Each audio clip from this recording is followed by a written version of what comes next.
आवाज आ रही है बेटा? चेक कर लो एक बार, आवाज आ रही है? जल्दी बताइए। ठीक है, अब ये बताइए कि क्या मैं आपको दिख रहा हूं? गुड आफ्टरनून सबको। और अब हम लोग सेशन स्टार्ट करेंगे। पहले ये बताइए क्या मैं आपको दिख रहा हूं और क्या ऑडियो वीडियो मैच कर रही है? जो मैं पढ़ा रहा हूं उसके साथ ऑडियो वीडियो मैच कर रही है, यस और नो? एक बार बता दीजिए चैट में।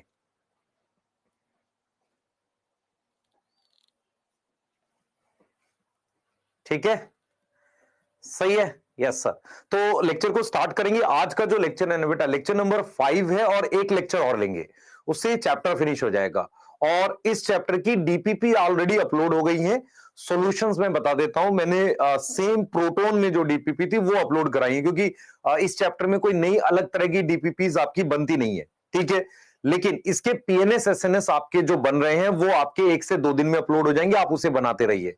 दूसरा क्या है बेटा, मैं आपको एक चीज और यहां पे क्लियर करता हूं कि ये चैप्टर फिनिश हो रहा है, इसके भी मैं एक 100 क्वेश्चन अलग से दूंगा, जो डीपीपी पीएनएस एसएनएस के अलावा होंगे, जो मतलब मेरे बनाए हुए क्वेश्चन होंगे। 100 होंगे या 80 होंगे, ऐसे कुछ क्वेश्चन, वो कॉन्सेप्चुअल क्वेश्चन होंगे कुछ कुछ, उसको भी बना लेना आप। मतलब मान के चलो, हाँ 100 के आसपास हम लोग दे देंगे, करेंगे उसे, करेंगे। हाँ, और एक एक आपसे मैं सजेशन चाह रहा था, आप मुझे चैट में बताना। अब ये चैप्टर का एक लेक्चर बच जाएगा आज के बाद, क्या उसे हम कल करा दें या उसे रिकॉर्डेड दे दें कि आप थर्सडे तक देख लो, क्योंकि थर्सडे को फिर मैं जेनेटिक्स स्टार्ट कर दूं, या हम उसे थर्सडे करा दें? जैसा आप लिखोगे चैट में, अधिकतर बच्चे वैसा हम लोग कर लेंगे। ठीक है, बता दीजिए, आप बता दीजिए।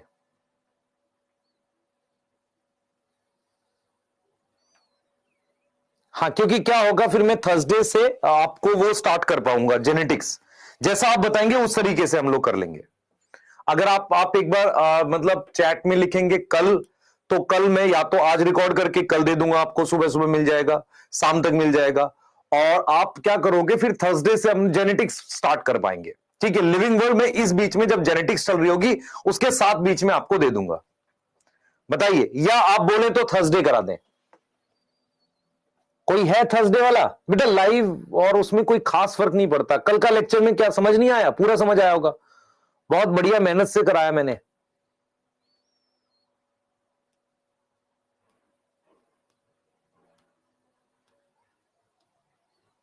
एक बच्चे ने थर्सडे लिखा है, दो ने थर्सडे लिखा है, बाकी बहुत सारे कल लिख रहे हैं। अच्छा, कल वाले लेक्चर में मजा आया कि नहीं आया बताओ? कल जो हमने लास्ट क्लास पढ़ाई थी वो सारा समझ आया? बताओ। यस, हाँ। तो जो बच्चे अभी जस्ट ज्वाइन किए, मैं बता देता हूं, आज ये हम लोग 5वां लेक्चर पढ़ रहे हैं इसका। इसका एक लेक्चर और बचा है, उसके बाद ये चैप्टर फिनिश हो जाएगा। और इस चैप्टर में मेहनत कितनी करनी है, थर्सडे तक आप चाहो, देखो अगर मैं कल आपको लेक्चर दे देता हूं तो ये थर्सडे को फिर मैं जेनेटिक्स स्टार्ट करूंगा, तब तक आपके पास डीपीपीज आ जाएंगी, पीएनएस एसएनएस आ जाएगा, और साथ में एक एक्स्ट्रा असाइनमेंट मेरे द्वारा बनाया हुआ वो आ जाएगा। वो मैंने लास्ट ईयर दिया था, जिसमें मैंने इस चैप्टर के लगभग 30 या 50 क्वेश्चन अलग से मैच द फॉलोइंग बनाए थे, जिसमें सिर्फ एग्जांपल्स दे रखे थे। यस, मुझे याद है अच्छे से, सारे एग्जांपल्स उसमें कवर हुए थे।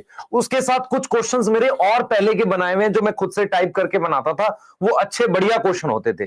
तो आप कहोगे वो क्वेश्चंस भी मैं डाल दूंगा, मतलब आपको उसकी पीडीएफ दे दूंगा।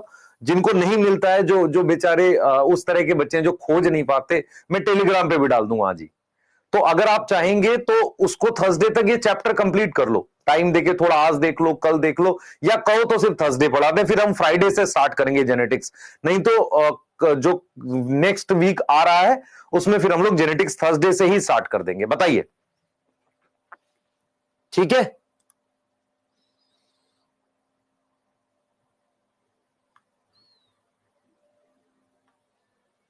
क्योंकि कुछ बच्चों का ऐसा रहता है कि सर आप मतलब जैसे क्या होता है कि आपका क्या है, आप तो दे दोगे, हमें करना है। बेटा आज करना है, कल करना है, मेरी बात सुन ध्यान से। मैं तुझे अपने 3 साल का एक्सपीरियंस बताता हूं। 3 साल में हमने कभी इस तरह से छुट्टी नहीं की कि 15-20 दिन या कहीं हम चले गए हों, या अगर हमने एक वीक भी छुट्टी करी है तो उससे क्या नुकसान होता है, हमें उतने लेक्चर्स जो है एक्स्ट्रा पढ़ाने ही पड़ते हैं। तो जो मेरा हाल है वो तेरा हाल है। चाहे मान ले एक चैप्टर में मुझे 8 लेक्चर पढ़ाने हैं, तो चाहे उसे आज देख ले या सिलेबस के बिल्कुल लास्ट में पहुंच के देख ले, जब तक तुझे वो लेक्चर नहीं देखेगा, सिलेबस पूरा नहीं करेगा, सिलेक्शन नहीं होगा। तो तुझे उतना काम करना ही है, चाहे आज कर बाद में कर, वो तेरी मर्जी। यस यस हां सही है। हाँ, जो तुम्हारा है वही हमारा है भाई। तुम्हारा हाल यह है कि तुम कोई मान लो आज 2 लेक्चर छोड़ते हो, तो क्या वो 2 लेक्चर नहीं करने पड़ेंगे? कल तुम आगे से पढ़ोगे नहीं, तुम्हें वो 2 करने पड़ते हैं, वो तुम्हारा बैकलॉग कहलाता है। हमारा हाल ये है कि अगर हमें ये 2 लेक्चर छोड़ने हैं, आज छुट्टी करनी है, तो मुझे वो आगे कराने हैं और कभी ना कभी एक्स्ट्रा क्लास लेके वो पूरे करने पड़ेंगे, क्योंकि टाइम फिक्स है ना भाई, इतने सिलेबस कराना है इतने टाइम में। यस हाँ, चलिए चलते हैं, स्टार्ट कर रहे हैं बेटा। मैं समझता हूं बहुत सारे बच्चों के लिए मुश्किल होता है ये। हाँ, लेकिन मैं ये सोच रहा हूं कि मान लो अगर थर्सडे को जेनेटिक्स स्टार्ट कर सके अपने, तो अच्छा रहेगा। ठीक है, चलिए स्टार्ट कर रहे हैं चैप्टर को। मैं पेन खोज रहा हूं, एक पेन नाम की चीज होती थी हमारे पास, उसको खोज रहा हूं, उससे नहीं लिख पाएंगे। स्टार्ट कर लेते हैं। आज का जो टॉपिक रहेगा, हम लोग वो पढ़ने वाले हैं, आउटबिडिंग डिवाइसेस। ये टॉपिक पढ़ेंगे। टॉपिक नोट कर लो, टॉपिक नोट करो भाई जल्दी से। हाँ ठीक है, और एक चीज याद रखना बेटा, तुम्हें 180 बॉटनी में मैं पूरी ट्राई करूंगा हर हालत में आ जाए, और बहुत सारे असाइनमेंट अब हो सकता है मैं आपको एक्स्ट्रा जूलॉजी के भी दूं। ठीक है, जल्दी कर लो बेटा।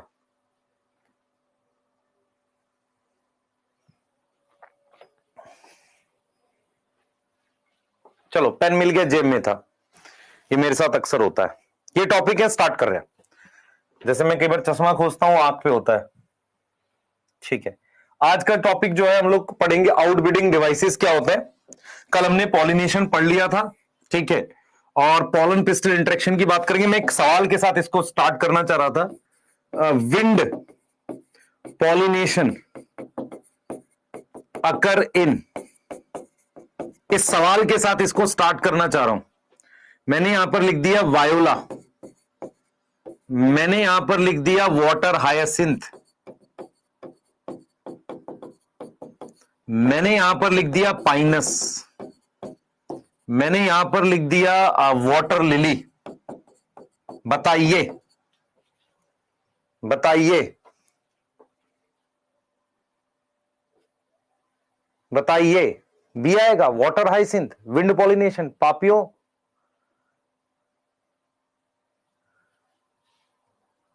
Wind pollination, pinus, water hyacinth में विंड पॉलिनेशन। हाँ, विंड और वो हो सकता है। अच्छा हाँ, अच्छा उसमें, अच्छा वाटर हाइसिंथ में कलरफुल फ्लावर थे भाई, कलरफुल फ्लावर थे, ज्यादा चांसेस है इंसेक्ट होगा। हाँ ठीक है, हो सकता था, वहां पे विंड और इंसेक्ट लिखा हुआ था। यस, पर ज्यादा चांसेस हैं कि उसके उसमें हो। पाइनस ज्यादा ठीक लग रहा है, पाइनस ज्यादा ठीक लग रहा है। ठीक है, एक मैंने क्वेश्चन कराया था, ध्यान सुनेंगे बेटा, मैंने क्वेश्चन कराया था। क्वेश्चन ये था कि most grasses show wind pollination. Statement 2, most monocot show wind pollination. कौन सा सही है? दोनों ठीक है। ग्रासेस में तो विंड पॉलिनेशन होती है, सही है। मोस्ट मोनोकोट, मोनोकोट में एक फैमिली होती है ऑर्किड की, ऑर्किडासिएई। इस फैमिली में कलरफुल फ्लावर होते हैं। अगर कलरफुल फ्लावर होंगे तो क्या विंड पॉलिनेशन नहीं होगी? नहीं, इंसेक्ट होगी। क्या होगी? इंसेक्ट होगी। यस यस यस, सही है, दोनों ठीक है। नहीं, एक ठीक है, पहली वाली। मोस्ट मोनोकोट नहीं, ग्रासेस ज्यादा ठीक है। आ जाओ, चले आगे चलेंगे। आगे बात करते हैं बेटा आउटब्रीडिंग डिवाइसेस में। आउटब्रीडिंग क्या होता है उसको समझने से पहले मुझे कुछ टर्म समझनी पड़ेगी। What is inbreeding? ध्यान से समझे बेटा, मैंने आपके लिए एक प्लांट, एक पौधा बना दिया। ये इस प्लांट में जो जीन है मेरे पास, वो कैपिटल टी स्मॉल टी है, ठीक है। इस पर मैंने 2 फ्लावर बना दिए, इस पर मैंने क्या किया है, 2 फ्लावर बना दिए, एक ये बना दिया, एक ये बना दिया, एक फ्लावर और बना दिया है, एक ये बना दिया, एक ये बना दिया। मेरे पास उसी स्पीशीज का एक और प्लांट है, उसके अंदर क्या है बेटा, उसके अंदर जीन है कैपिटल टी कैपिटल टी, उस पर भी मैंने फ्लावर बना दिए हैं ऐसे। अब मुझे एक टॉपिक पढ़ना है जिसका नाम आउट ब्रीडिंग डिवाइसेस है, आउट ब्रीडिंग डिवाइसेस है। उसको समझने से पहले मुझे एक टर्म समझनी पड़ेगी, व्हाट इज इनब्रीडिंग। ध्यान से सुने बेटा, हम ये समझते हैं कि जो ऑटोगैमी होती है, ऑटोगैमी एंड जीटनोगैमी, जीटनोगैमी जो होती है वो क्या है, वो सेल्फ पॉलिनेशन है। क्या है वो, सेल्फ पॉलिनेशन है, जिसके अंदर क्रॉस होता है बिटवीन सिमिलर जीनोटाइप, एक जैसे जीनोटाइप के बीच में क्या होता है, क्रॉस होता है। मतलब इसका क्रॉस इसके साथ होता है, ये होगा नहीं। अगर हम बात करते हैं ऑटोगैमी की तो क्रॉस ये है, उसी तरह के जीनोटाइप के बीच में क्रॉस होता है। जीटनोगैमी का मतलब भी यही होता है, क्योंकि आपने पढ़ा है जीटनोगैमी जेनेटिकली ऑटोगैमी है। तो एक जैसे जीन वालों के बीच में क्रॉस को हम इनब्रीडिंग कहते हैं। Now what is inbreeding, cross. देख मेरी बात समझ में आ रही, it is also known as inbreeding. इसको हम क्या बोलते हैं, इनब्रीडिंग कहते हैं। क्या बोलेंगे बेटा, इनब्रीडिंग कहेंगे, इनब्रीडिंग कहेंगे। अब इनब्रीडिंग से क्या होता है वो सुनना ध्यान से। देखो बेटा, ये देखो, अगर मैंने इसको क्रॉस कराया इससे, तो मेरे पास एक तो ये आएगा, फिर ये आएगा और ये आएगा। ये वाला क्या है बेटा, ये वाला क्या है, ये रिसेसिव है। ये वाला क्या है, रिसेसिव है। ये बात समझ में आ पा रही है। और रिसेसिव ऑल्सो शो होगा। ये वाले क्या है, ये डोमिनेंट है। इसमें क्या है, डोमिनेंट है कैपिटल टी। यस, तो मैं आपको एक टॉपिक पढ़ा रहा हूं, आउट ब्रीडिंग डिवाइसेस, उसको समझेंगे। चैट प्राइवेट कर रहे हैं, चैट प्राइवेट। यस, अरे सना बेटा, मैं एक बार पढ़ा लूं फिर करता हूं बात, है ना।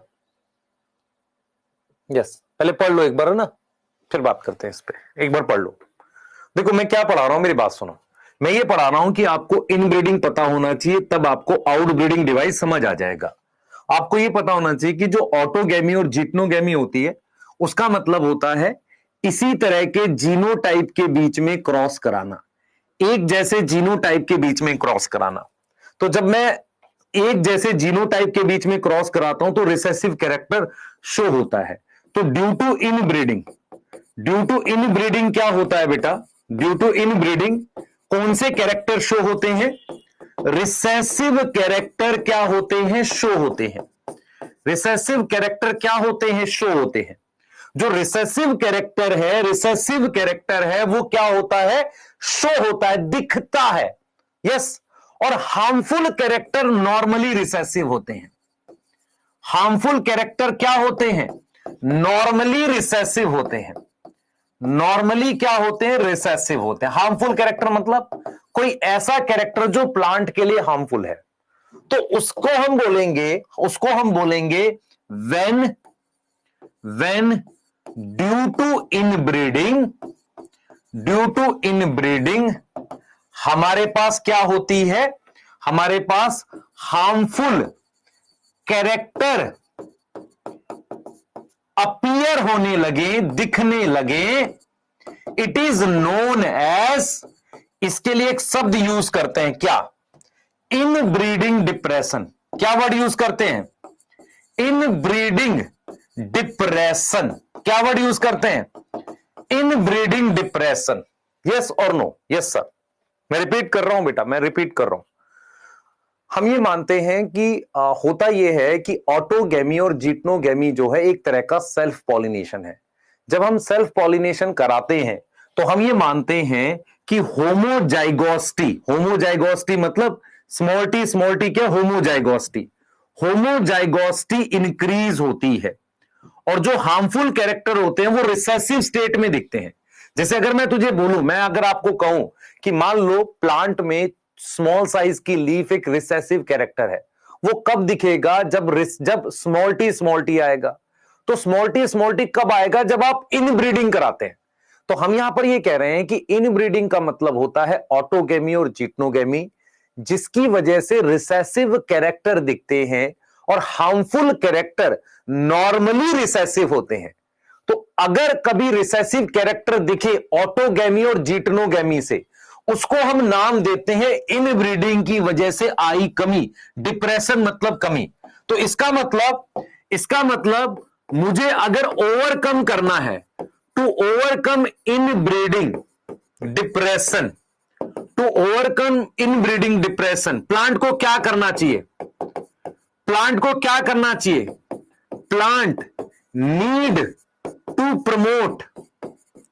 प्रमोट जीनोगेमी, यस और नो, या और प्रमोट आउटब्रीडिंग। उसको आउटब्रीडिंग करानी चाहिए ताकि क्रॉस किसके बीच में हो? क्रॉस किसके बीच में हो? Cross between non similar genotype. Yes और नो बताओ। इस बात में कोई डाउट है किसी को? इस बात में डाउट है? नहीं होता ह्यूमन बींग्स में। यस, यहां तक ठीक है? यस लिख दो चैट में अगर सब क्लियर है तो। यस लिख दो चैट में फटाफट से।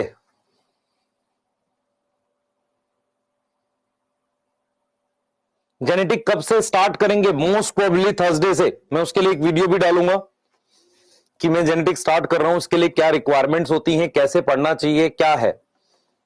ठीक है? यस।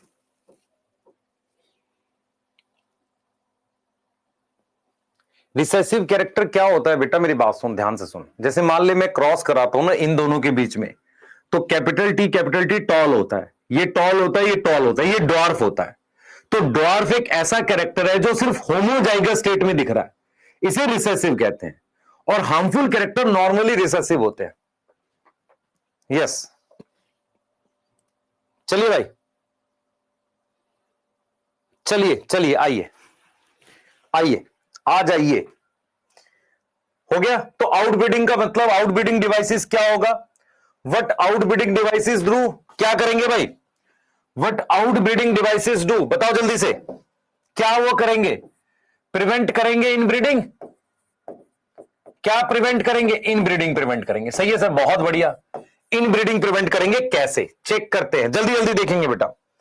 सबसे पहले हमारे पास डिफरेंट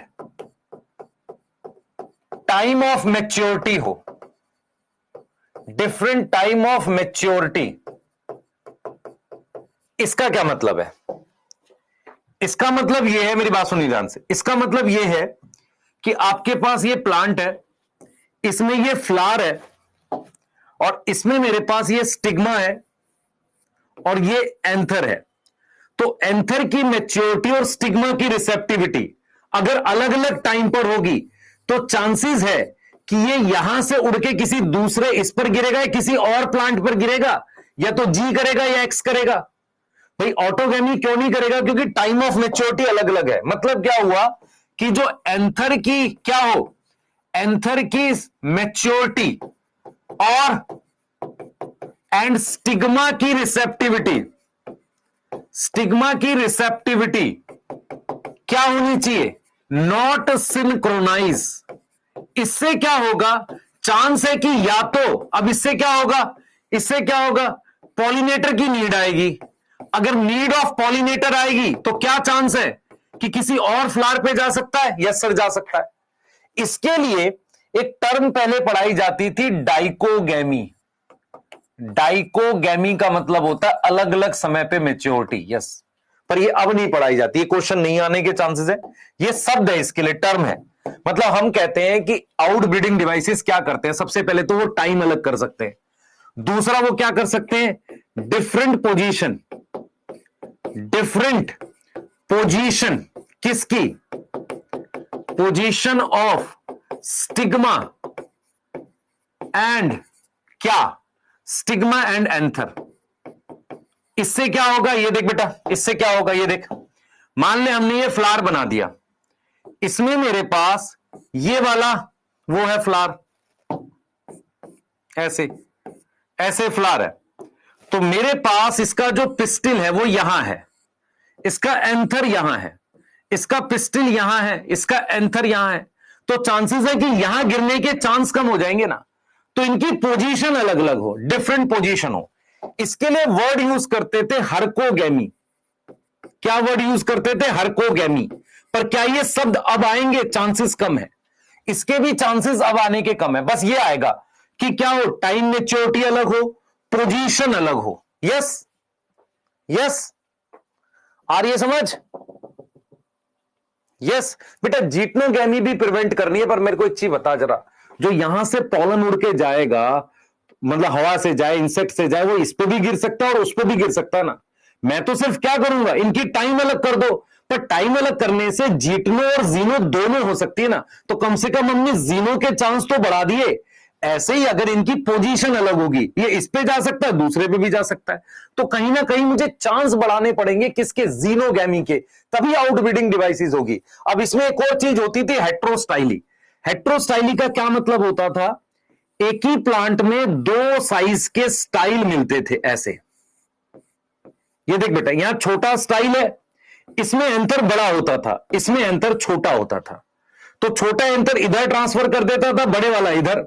तो इसको क्या बोलते थे? हेट्रोस्टाइली। तो हेट्रोस्टाइली क्या है? हेट्रोस्टाइली क्या है? ऑल्सो पोजीशन अलग है कि नहीं बता? इसमें भी तो पोजीशन डिफरेंट है। यस और नो बता बेटा, जल्दी से सोच। Yes sir.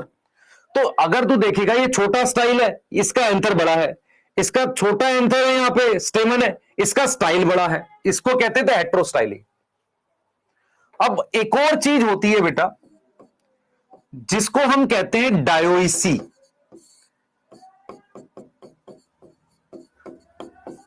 फ्लावर डायोशियस होता है, मतलब फ्लावर क्या हो जाए? यूनिसेक्सुअल हो जाए।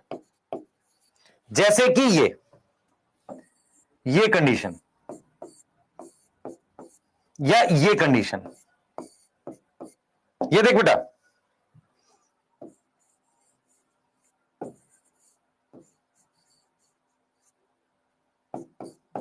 ये कंडीशन, ये वाली किसमें होती है?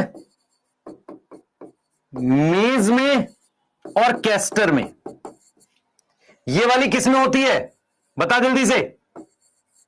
ये किसमें होती है? पपाया में और डेट पाम में। उसके अलावा यहां क्या आएगा? कुकुम्बर। और क्या आएगा? मेज, कुकुम्बर।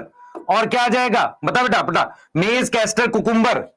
मेज, कैस्टर, कुकुम्बर। ध्यान सुनेंगे बेटा, मेज, कैस्टर, कुकुम्बर। और हमने लिख लिया डेट पाम। डेट पाम लिखूंगा, कोकोनट लिख दिया। यस। अब मुझे बताओ, अगर फ्लावर यूनिसेक्सुअल होगा तो हम लिखेंगे कि इन मेज एंड कैस्टर, मेज और कैस्टर में हमारे पास क्या है? ध्यान सुनेंगे, मेज और कैस्टर में हमारे पास क्या है? मेज और कैस्टर में प्रिवेंट होगी ऑटोगैमी। ऑटोगैमी प्रिवेंट होगी, बट नॉट जीटनोगैमी। सही है। और हमारे पास अगर प्लांट यूनिसेक्सुअल है, यहां पे क्या है? प्लांट यूनिसेक्सुअल है, तो हम लिख सकते हैं पपाया एंड डेट पाम में क्या प्रिवेंट होगी? Prevent autogamy and geitonogamy. ठीक है। अब एक सवाल आपसे, एक अच्छा बढ़िया सुंदर सवाल। क्वेश्चन है, कंप्लीट इनब्रीडिंग प्रिवेंटेड इन, ऐसा सवाल आ जाए। कैस्टर, मेजवा, कोकोनट, डेट पाम, क्या आंसर मार्क करोगे?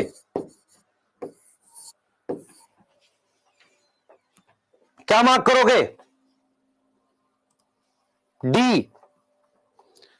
तो हमने 3 आउटबिडिंग डिवाइसेस बताए हैं। पहला, समय अलग है। दूसरा, जगह अलग है। तीसरा, मेल और फीमेल में से कोई एक बने। भाई अगर मैं कहता हूं कि अगर मुझे रिप्रोडक्शन रोकनी है, समय अलग है, जगह अलग है, और क्या है, एक ही बन रहा है, यस। लेकिन इसमें कंप्लीट इनब्रीडिंग रोकने के लिए ये वाले ज्यादा होने चाहिए। पर बेटा इससे भी तो इनब्रीडिंग रुकेगी कि नहीं रुकेगी? बता, इससे क्या कुछ हद तक रुकेगी? हां रुकेगी। ऐसा थोड़ी वो जीटनोगेमी ही करेगा, जब पॉलिनेटर ले जाएगा तो दूसरे फ्लावर पे भी जाएगा। यस और नो? यस और नो बताओ, यस और नो। और अगर मैं आपसे कहूं कि आउटब्रीडिंग के ज्यादा चांसेस किस में है, मैं आपको दे दूं स्वीट पोटैटो, मैं आपको दे दूं चाइना रोज, मैं आपको दे दूं मस्टर्ड, और मैं आपको दे दूं मेज। अब मेज में मेल और फीमेल फ्लावर अलग होता है। बाकी तीनों में मेल और फीमेल फ्लावर एक ही फ्लावर में मेल और फीमेल होते हैं। तो ज्यादा चांसेस किस में है? जिसमें मेल फीमेल फ्लावर अलग अलग हो। यस, समझ आ रहा है कॉन्सेप्ट? ये कॉन्सेप्ट है बेटा। मैंने बी पॉइंट बोला है, डिफरेंट पोजीशन ऑफ स्टिग्मा और एंथर। ये देख, स्टिग्मा और एंथर अगर दूर हैं तो चांसेस है कि इसका पॉलन उड़ के कहीं और भी जा सकता है। इसमें एक चीज और होती है, हेट्रोस्टाइली, मतलब ये स्टाइल छोटा है, इसका एंथर बड़ा है, ये एंथर छोटा है, इसका स्टाइल, तो चांस है ना कि इसका इस पे चला जाएगा और यहां से इधर चला जाएगा। Yes sir. तो ये हमारे पास डिफरेंट पोजीशन है।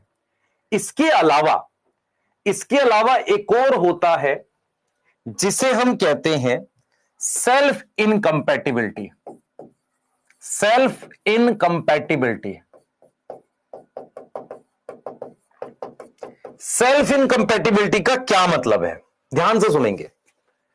कंपैटिबल का क्या मतलब होता है? जब तुम बड़े हो जाओगे, कुछ कामयाब हो जाओगे, तो तुम्हारे पेरेंट्स तुम्हारे लिए खोजेंगे, नहीं सर हम खुद कर लेंगे, बहुत कंटाव लगाऊंगा, तो वो कहेंगे कि ये तुम्हारे साथ कंपैटिबल है ना, ये तुम्हारे लिए बना, एक दूजे के लिए, ठीक है, for each other. Yes sir, हाँ हाँ बहुत बढ़िया।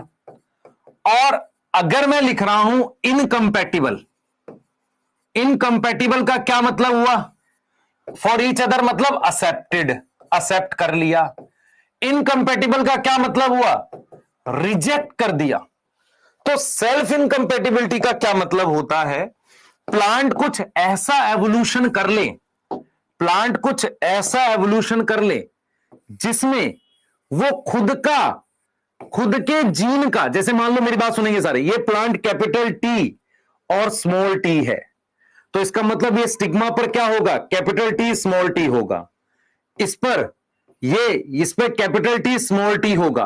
कितने बच्चों को यह बात समझ में आएगी कि इसका जो पॉलन बनेगा वो या तो टी का बनेगा या स्मॉल टी का बनेगा? यस और नो बता, ये बात समझ में आ रही है? भाई ये तो डिप्लॉयड है ना। प्लांट कैसा होता है सर? डिप्लॉयड होता है। लेकिन जो पॉलन बनेगा हमारे पास, वो कैसा बनेगा? टी बनेगा या स्मॉल टी बनेगा? अब मुझे बताना, अब ये इस पर रिजेक्ट हो जाएगा, ये इस पर क्या हो जाएगा? रिजेक्ट हो जाएगा, इस पर भी और इस पर भी। कैसे रिजेक्ट हो जाएगा? क्योंकि स्टिग्मा पर क्या है? Capital T small T. तो सेल्फ इनकंपैटिबल का क्या मतलब होता है? Pollen from same plant reject हो जाए, खुद को रिजेक्ट कर दे, तो इसमें दोनों आएगा। इट इन्वॉल्व ऑटोगैमी और जीटनोगैमी, मतलब इन्वॉल्व नहीं लिखना चाहिए, गलत अंग्रेजी है, इसमें लिखना चाहिए इट प्रिवेंट ऑटोगैमी और जीटनोगैमी, मतलब ना ऑटोगैमी होगी ना जीटनोगैमी होगी। अब जरा ये देखो, ये दूसरा प्लांट है इसी species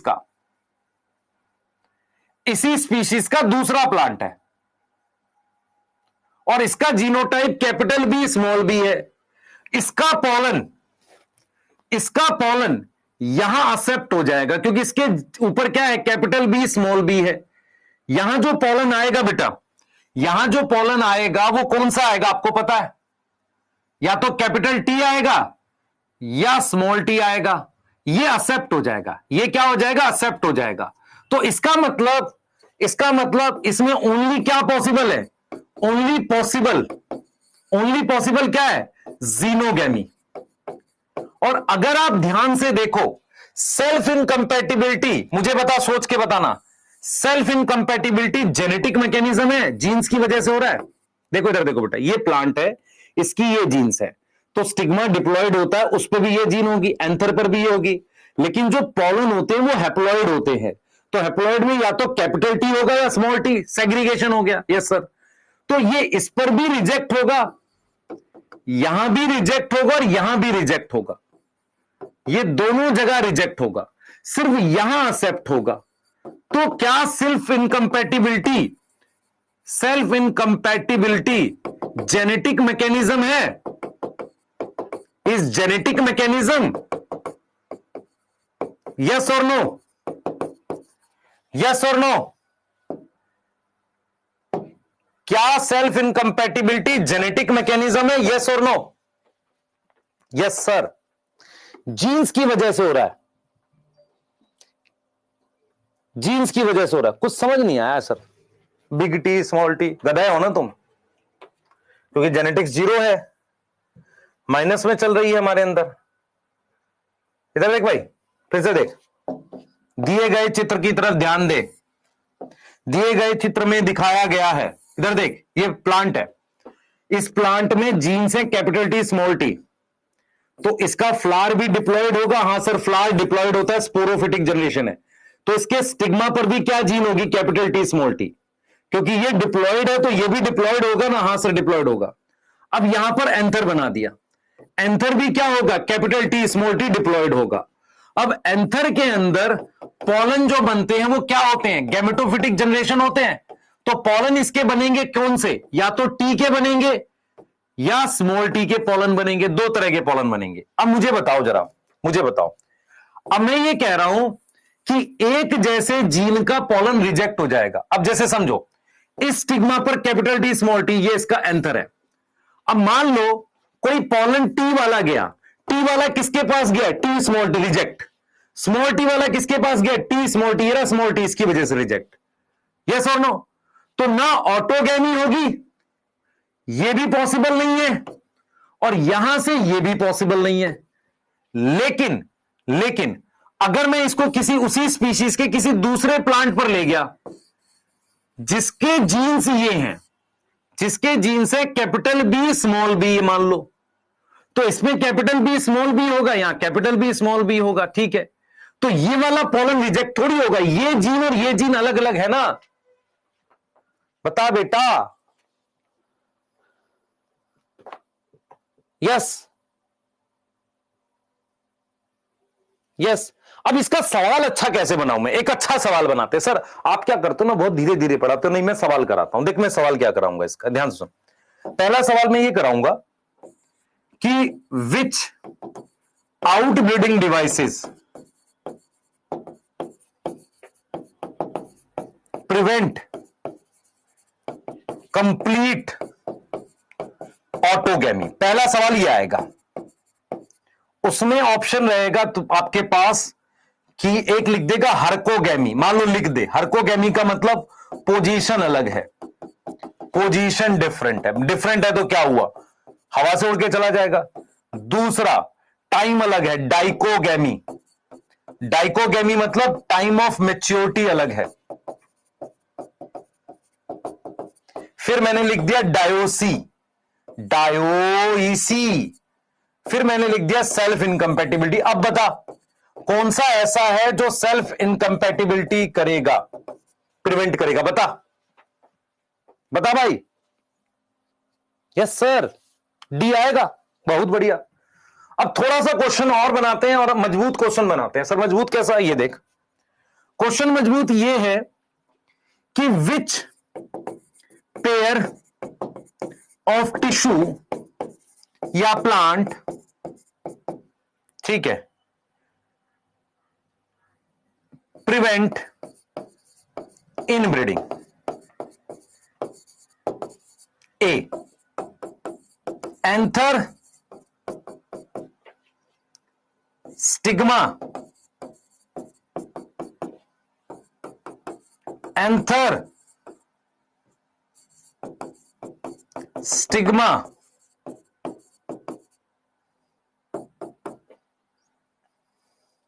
anther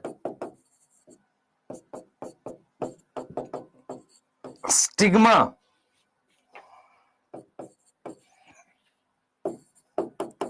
anther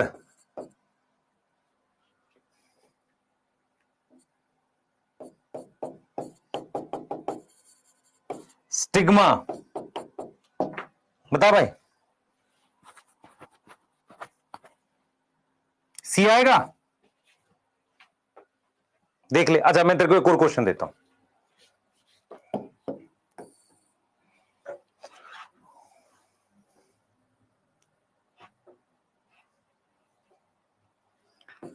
Which type of flower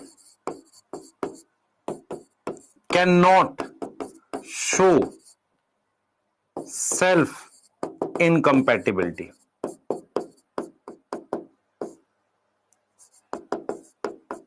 Should not show, can नहीं, should नहीं शो करना चाहिए। शुड का मतलब होता नहीं शो करना चाहिए। A chasmogamous unisexual flower, B cleistogamous bisexual flower, C chasmogamous unisexual flower bisexual plant, all. D है हमारे पास ऑल। हाँ भाई, अगर मान लो कोई क्लोज फ्लावर है और बाइसेक्सुअल है, अगर वो सेल्फ इनकम्पैटिबल है तो क्या होगा सर? कभी फर्टिलाइजेशन नहीं होगी। सोच, दिमाग लगलिस, बता भाई। हाँ, यस, सोच यार, बंद है ऊपर से सेल्फ इनकम्पैटिबल है। हाँ, दूर दूर तक गांव में कोई नहीं है, दो ही लोग हैं। यस, तो कैसे फर्टिलाइजेशन होगी? यस। अच्छा, एक देखो जरा, मान लो if self incompatibility is present, then pollen of dash genotype not germinate on stigma, उसका जीनोटाइप ये है, ये स्टिग्मा का जीनोटाइप है। चलो सिंगल लिखते, नहीं तो तुम कंफ्यूज होगे। ये इसका जीनोटाइप है। बताओ भाई, कौन सी जीन वाला रिजेक्ट होगा जो मैच करेगा? सी आएगा आंसर, सी आएगा। कौन सा वाला रिजेक्ट करेगा अगर स्टिग्मा पे कैपिटल ए स्मॉल ए है?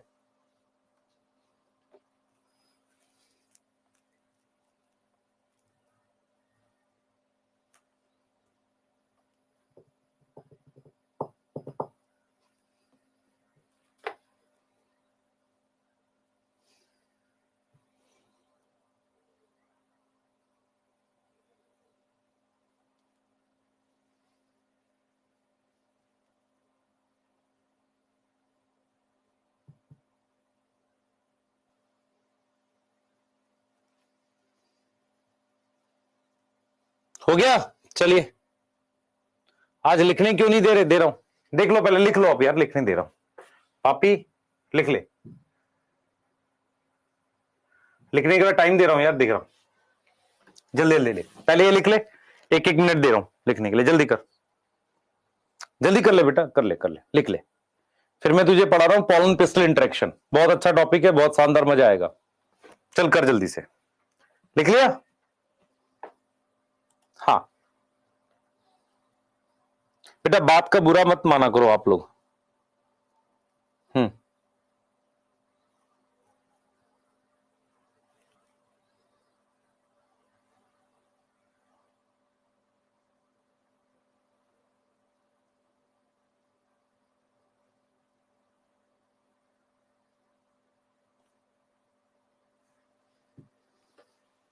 ठीक है, यस।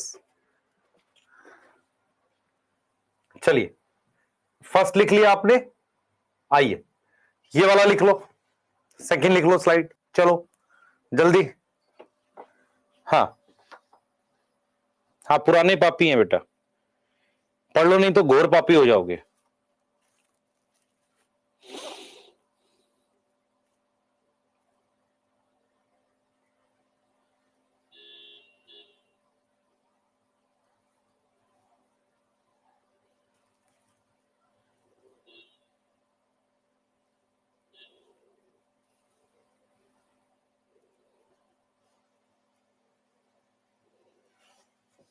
यस बेटा, क्वेश्चन समझ नहीं आया दोबारा देख एक बार। हाँ लिख लिया, ये वाला लिख लिया, जल्दी कर, जल्दी कर बेटा।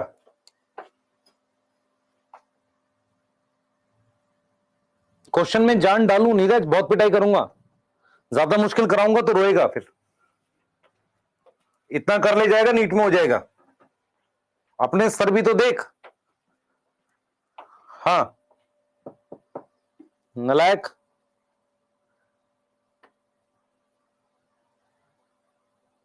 चलो पॉज कर रहे, सॉरी पॉज नहीं, चैट प्राइवेट कर रहे, नोट कर लो जल्दी से, नोट कर लो। आउटबीटिंग वो पढ़ा रहे, pollen pistol interaction, pollen pistol interaction पढ़ा रहे, जल्दी करो बेटा, जल्दी जल्दी जल्दी, फास्ट।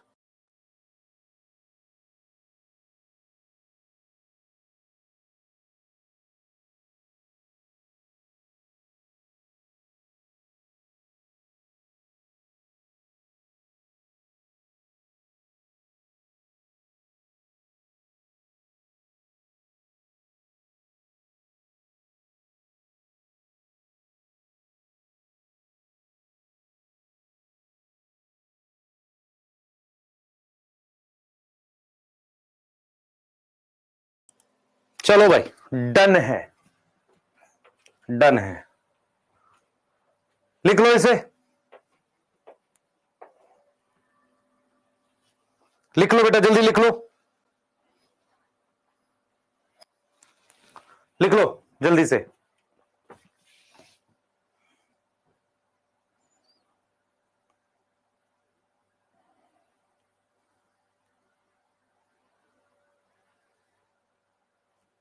लिख लिया? चलते आगे, लिख लिया है तो इसको लिख लो फटाफट से और आगे चलेंगे। और इसके बाद बेटा आपने क्या कर रहे हैं, आप देख लो एनसीईआरटी देख लो, आपको सारे पॉइंट्स मिल जाएंगे। कंटिन्यू सेल्फ पॉलिनेशन से इनब्रीडिंग डिप्रेशन होता है, ठीक है। स्टिग्मा की रिसेप्टिविटी और ये सिंक्रोनाइज नहीं है, ठीक है, यस ये लिखा हुआ है। डिफरेंट पोजीशन वाली बात लिखी हुई है, सही है। और एक लिखा हुआ है सेल्फ इनकम्पैटिबिलिटी। एनसीईआरटी कहती है कि ये जेनेटिक मैकेनिज्म है, तो क्या प्रिवेंट करता है, ऑटोगेमी और जीटनोगेमी दोनों, यस यस, ठीक है। अनदर डिवाइस क्या है हमारे पास, यूनिसेक्सुअल फ्लावर्स हैं, जिसको एनसीईआरटी ने डायोशी लिखा है, डायोशी लिखा है, देख लो ये लिखा हुआ डायोशी, ये रहा, है ना। और कैस्टर और मेज की यहां बात भी करिए, देख बेटा कैस्टर मेज की बात करिए, पपाया जो है उसकी बात भी करिए, दिख गया सबको, दिख गया, मैंने वो चीजें पढ़ा दी हैं जो आपकी एनसीईआरटी में।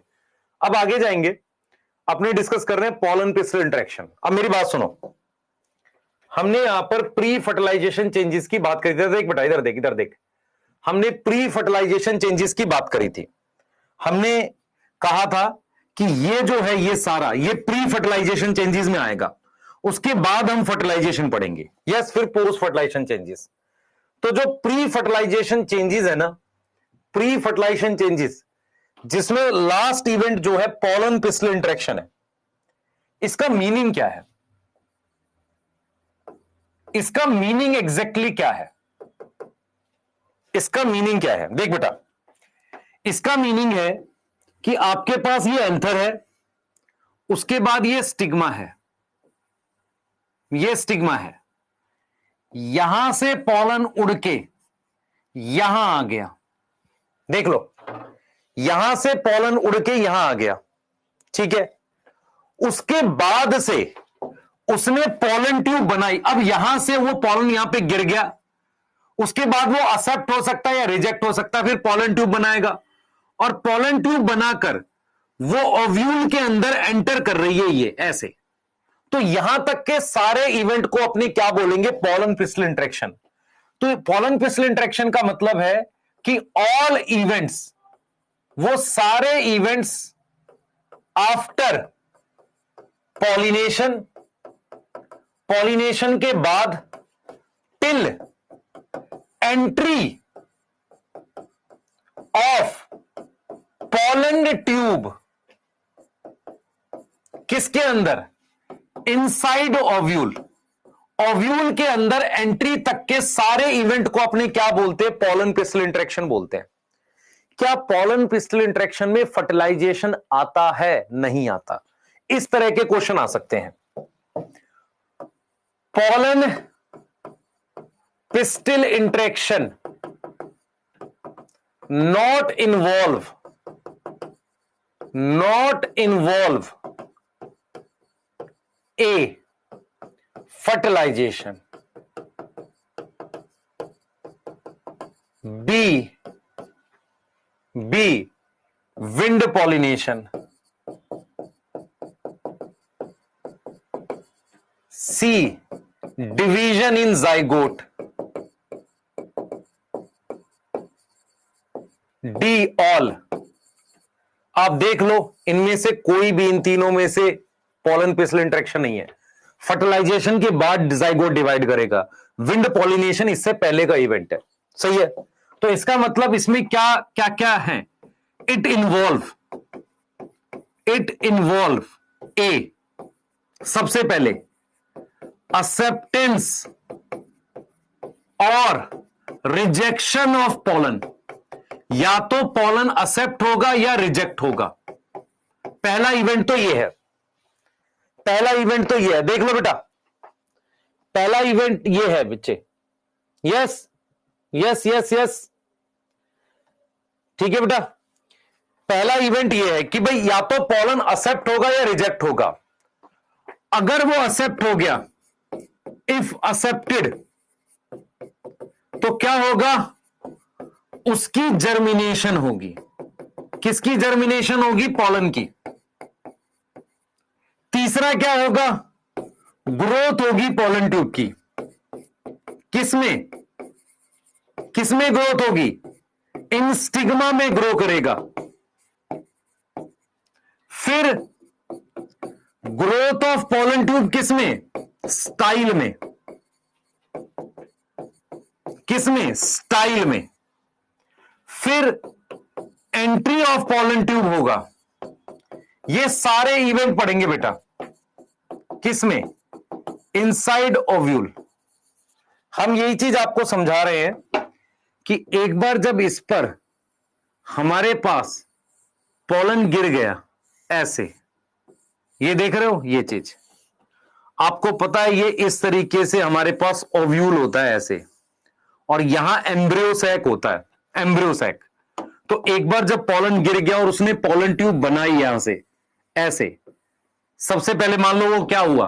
पॉलन था, पॉलन जर्मिनेट किया, पॉलन ट्यूब ग्रो करी स्टिग्मा में, फिर वो आगे ग्रो करी स्टाइल में, फिर वो ऐसे एंटर कर गई।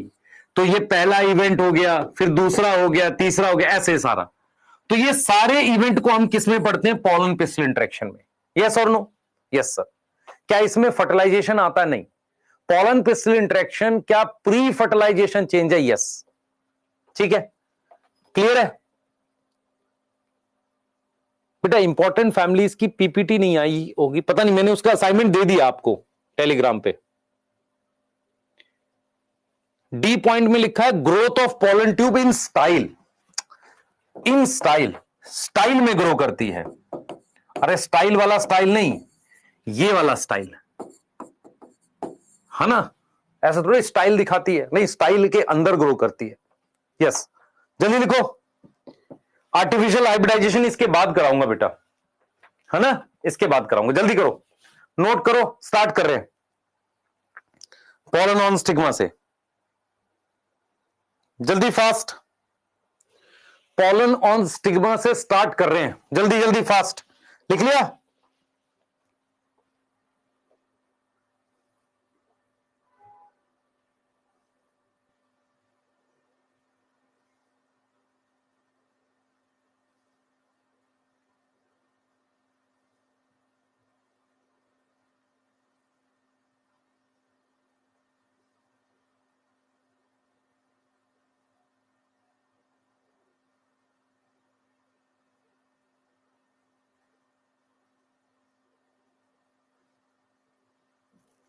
यस,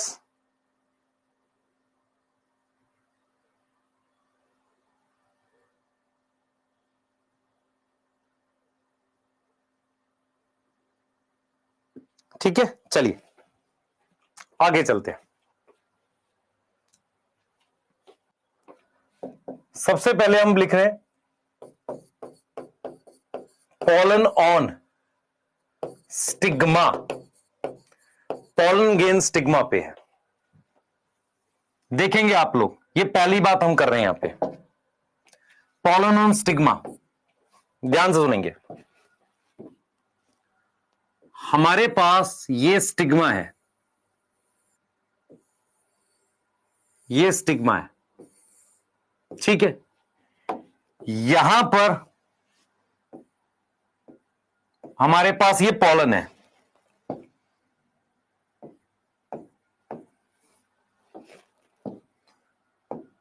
ये पॉलन है बेटा, ये पॉलन की एक्साइन है, ये देखिए बेटा, ये पॉलन की एक्साइन है, यहां पर ये पॉलन है सारे, ये वाले सेम स्पीशीज के हैं,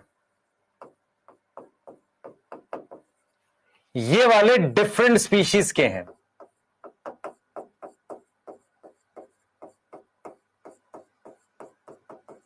ये दिख रहा है सबको, डिफरेंट स्पीशीज के।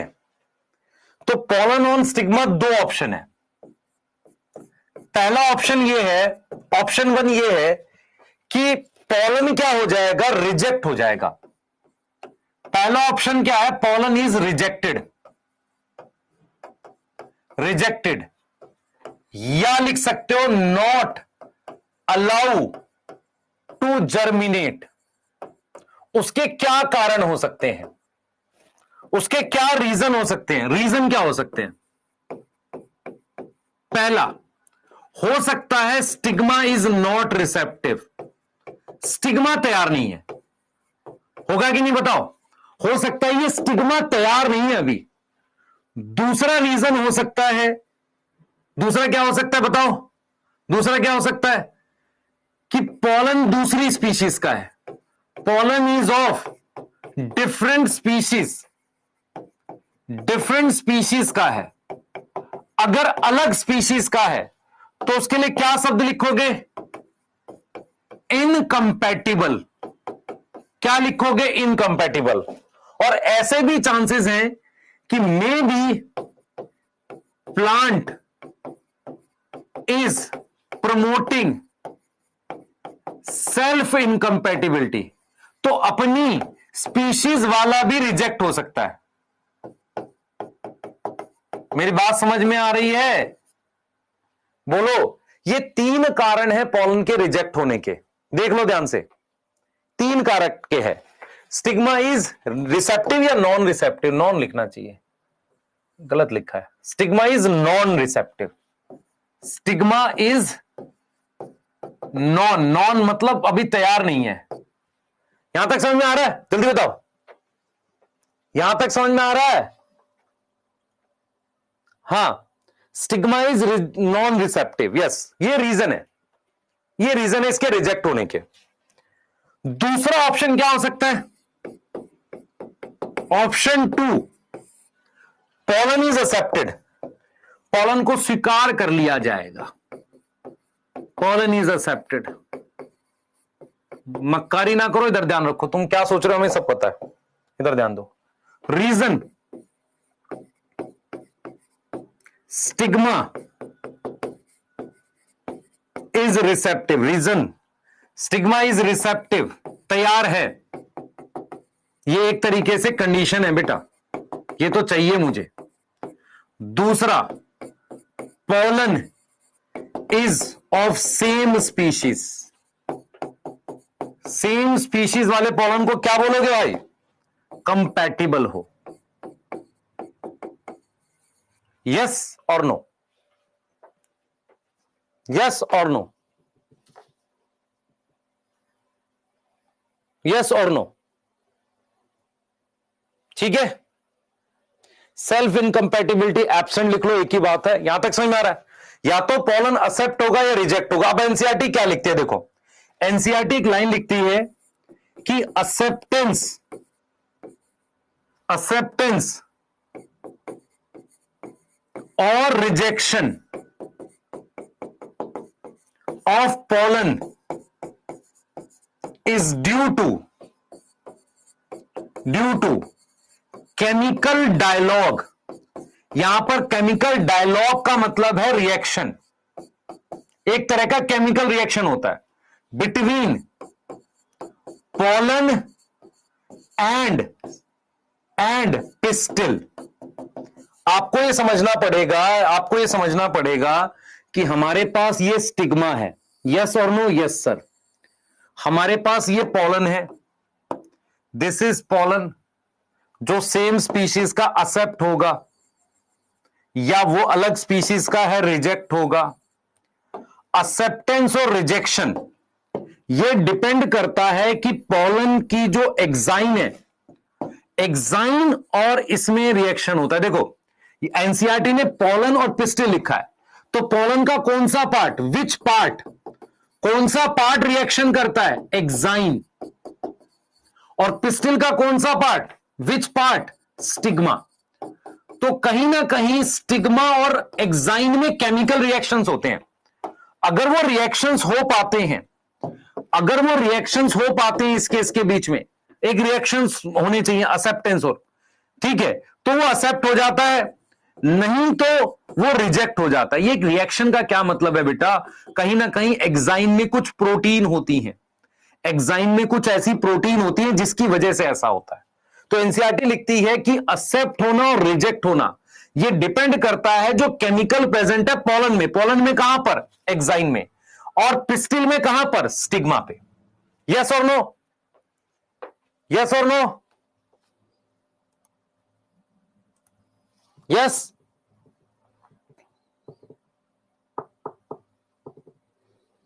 यस, ठीक है। तो ये हमने बात की कि पॉलन ऑन स्टिग्मा एक्सेप्ट हो जाएगा। अब जब एक्सेप्ट हो गया तो क्या होगा, है ना, एक्सेप्ट हो गया तो क्या होगा, अब पढ़ेंगे। अब यहां से पढ़ेंगे, पॉलन इज एक्सेप्टेड, एक्सेप्ट हो गया और उसको and allow to germinate, allow to germinate. तो कैसे कैसे कहानी चलेगी ये देखते हैं। नाउ दिस इज स्टिग्मा, ये स्टिग्मा है हमारे पास, ठीक है। मेरे पास ये पॉलन ग्रेन था, ध्यान देंगे बेटा, मेरे पास ये पॉलन ग्रेन था, ठीक है। ये हमारे पास इसकी इंटाइन है, सॉरी इंटाइन और पॉलन ग्रेन है, ये एक्साइन है इसकी, ये क्या है, इसकी एक्साइन है, ये एक्साइन है। अब आपको दिख रहा है कि जहां जर्म पोर है वहीं से पॉलन ट्यूब निकलेगी। और आपको एक चीज पता होनी चाहिए बेटा, इसके सरफेस पर ऐसे पानी होता है, सरफेस पर मॉइस्चर होता है। किसके सरफेस पे मॉइस्चर होता है, स्टिग्मा पे, स्टिग्मा के सरफेस पर ऐसे मॉइस्चर होता है। और जहां इंटाइन होती है वहीं से पॉलन ट्यूब बाहर निकलती है मॉइस्चर एब्जॉर्ब करके। तो अगर मैं आपसे कहूं कि पॉलन एक्सेप्ट हो गया, वो जर्मिनेट करेगा, तो सबसे पहले आपको यह समझना पड़ेगा कि पॉलन जर्मिनेशन के लिए पॉलन जर्मिनेशन के लिए हमारे पास स्टिग्मा पर क्या होता है? स्टिग्मा पर हमारे पास क्या होता है? स्टिग्मा रिसेप्टिव होना चाहिए। रिसेप्टिव शब्द का मतलब है एक, उस पर क्या प्रेजेंट होगा? मॉइस्चर। क्या प्रेजेंट होगा? मॉइस्चर प्रेजेंट होगा। उसके अलावा हमारे पास बोरोन और एक शुगर होती है इनोसिटोल, ये हेल्प करती है, ये प्रेजेंट होनी चाहिए। मेरी बात समझ में आ रही है? आपने मिनरल न्यूट्रिशन कभी पढ़ा था तो उसमें बोरोन हेल्प करता है। अब होता क्या है, और पोलन पे क्या होना चाहिए? ऑन पोलन हमारे पास क्या होगा? जो इंटाइन है ना, इंटाइन किसकी बनी है? सर पैक्टिन एंड सेलुलोज की। ये देख बेटा, ये जो इंटाइन है ना, ये बाहर आती है, तो पैक्टिन एंड सेलुलोज की बनी हुई है, जो स्वेल कर जाता है। स्वेल मतलब फूल जाता है। जो क्या करता है? स्वेल करता है। Swell after absorbing water, absorbing water, और वो क्या करेगा? और डेवलप करेगा पोलन ट्यूब। अरे ये बात समझ में आई नहीं आई? बोलो। ये तुम्हारे पास भैया ये इंटाइन है, ठीक, ये प्लाज्मा मेम्ब्रेन थी, यस सर, और ये तुम्हारे पास एक्साइन थी, जे वाली एक्साइन थी। क्योंकि कुछ जब मैं ऑफलाइन में पढ़ा रहा था ना, तो कुछ बच्चों के अजीब से सवाल थे। सवाल ये था उनका कि सर ये तो समझ में आ रहा है कि ये जर्म पोर नीचे की तरफ है तो यहां से बन जाएगा, लेकिन अगर जर्म पोर ऊपर होता, अगर जर्म पोर ऐसे गिर जाए तो फिर पोलन ट्यूब कैसे निकलेगी? वही आंसर है, कह रहा हूं कि ऐसे पूरा मॉइस्चर होता है सतह पे, तो जर्म पोर कांटेक्ट में आ ही जाता है किसके? पानी के। और उस जर्म पोर से फिर यहां से ये जो मेरे पास है ना, यहां से ये जो इंटाइन है ना, ये बाहर निकलने लगती है फूलकर ऐसे, इस तरीके से ये बाहर निकलने लगती है। कौन बाहर निकल रही है? Intine.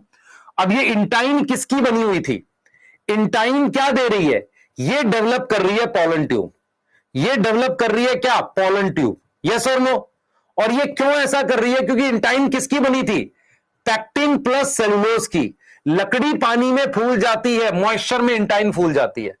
Yes, develop pollen tube. Yes और नो? Yes sir. यहां तक समझ में आ रहा है बेटा? बता। यस। और पोलन ये कहां से जर्मिनेट होगा? कहां से? इंटाइन कहां से बाहर आएगी? Intine come out from germ pore. किससे बाहर आएगी? जर्म पोर से। देख लो, यहां तक समझ में आ गया? यस, यहां तक समझ में आ गया? जल्दी बताओ, चैट में बता दो। यस बेटा, एक्टिव और सेलुलोज जो है वो फूल जाता है, पैक्टिन और सेलुलोज। यस, ठीक है, डन है। आगे चलो। बोरोन क्या करता है बेटा? बोरोन पोलन जर्मिनेशन में मदद करता है। इनोसिटोल एक शुगर है, तो स्टिग्मा पर तो ये होना चाहिए। और दूसरा क्या है? इंटाइन और पैक्टिन की। इंटाइन जो है वो किसकी बनी है? पैक्टिन सेलुलोज की। वे स्वेल कर जाती है और उससे पोलन ट्यूब बनती है और जर्म पोर से बाहर आ जाती है। यस, क्लियर है कि नहीं? बताओ, सही है? यहां तक समझ में आ रहा है? क्लियर है ना बेटा? चलो, एक बच्चा कह रहा है लास्ट स्लाइड दिखा दो। दिखा देता हूं। दोनों लिखनी है, ये भी लिखनी है और इसकी अगली भी लिखनी है। ये लिखनी है और इसकी अगली। जल्दी करो, जल्दी करिए बेटा।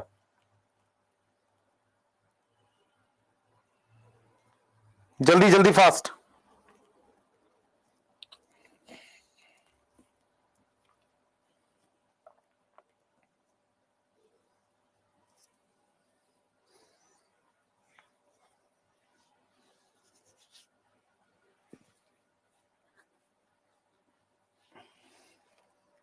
जल्दी, फास्ट बेटा, फास्ट।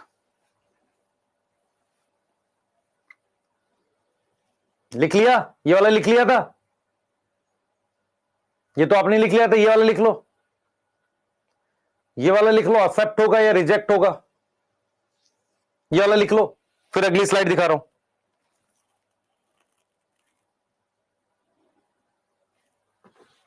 जल्दी करो बेटा, जल्दी करो। लिख लिया ये वाला? ठीक है, डन। अब ये लिख लो। अब हम बी पॉइंट पढ़ेंगे कि पॉलन ट्यूब अब ग्रो कैसे करेगी। यस,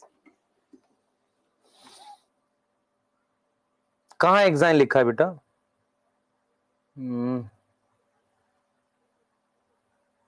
एग्जाइन कहां लिखा है?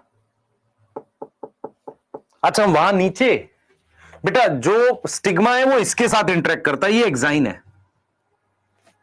यहां पूछ रहे थे एग्जाइन क्यों लिखा है, मैं लिख रहा हूं कि पॉलन में कौन सी लेयर पिस्टिल के साथ इंटरेक्ट करती है, एग्जाइन, और इसमें प्रोटीन प्रेजेंट होती है। नोट कर ले वाला, ये वाला नोट कर ले बेटा फटाफट से। चलिए,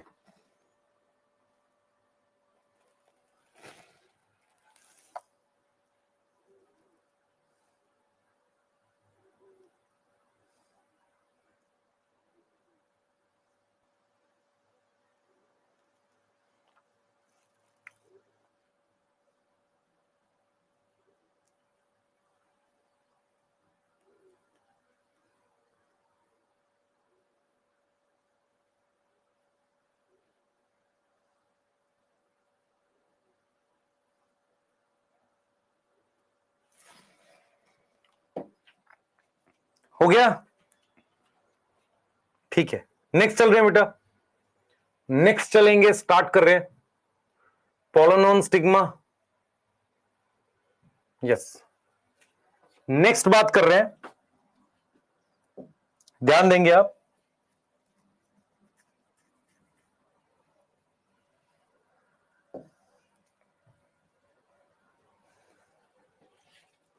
नेक्स्ट हम बी पॉइंट पे बात कर रहे हैं। अब हम लिख रहे हैं growth of pollen tube in stigma. Growth of pollen tube किसमें? स्टिग्मा में। अब हम पॉलन ट्यूब को पहले स्टिग्मा में ग्रो करेंगे। इधर देखेंगे सारे बच्चे, ये आपके पास स्टिग्मा है, मुझे पॉलन ट्यूब को पहले इसमें ग्रो करना है, फिर स्टाइल में। मतलब मेरे पास पहले इतने हिस्से में ग्रो करना, फिर स्टाइल में। इधर देख, मेरी तरफ देख बेटा, इधर मेरी तरफ देख।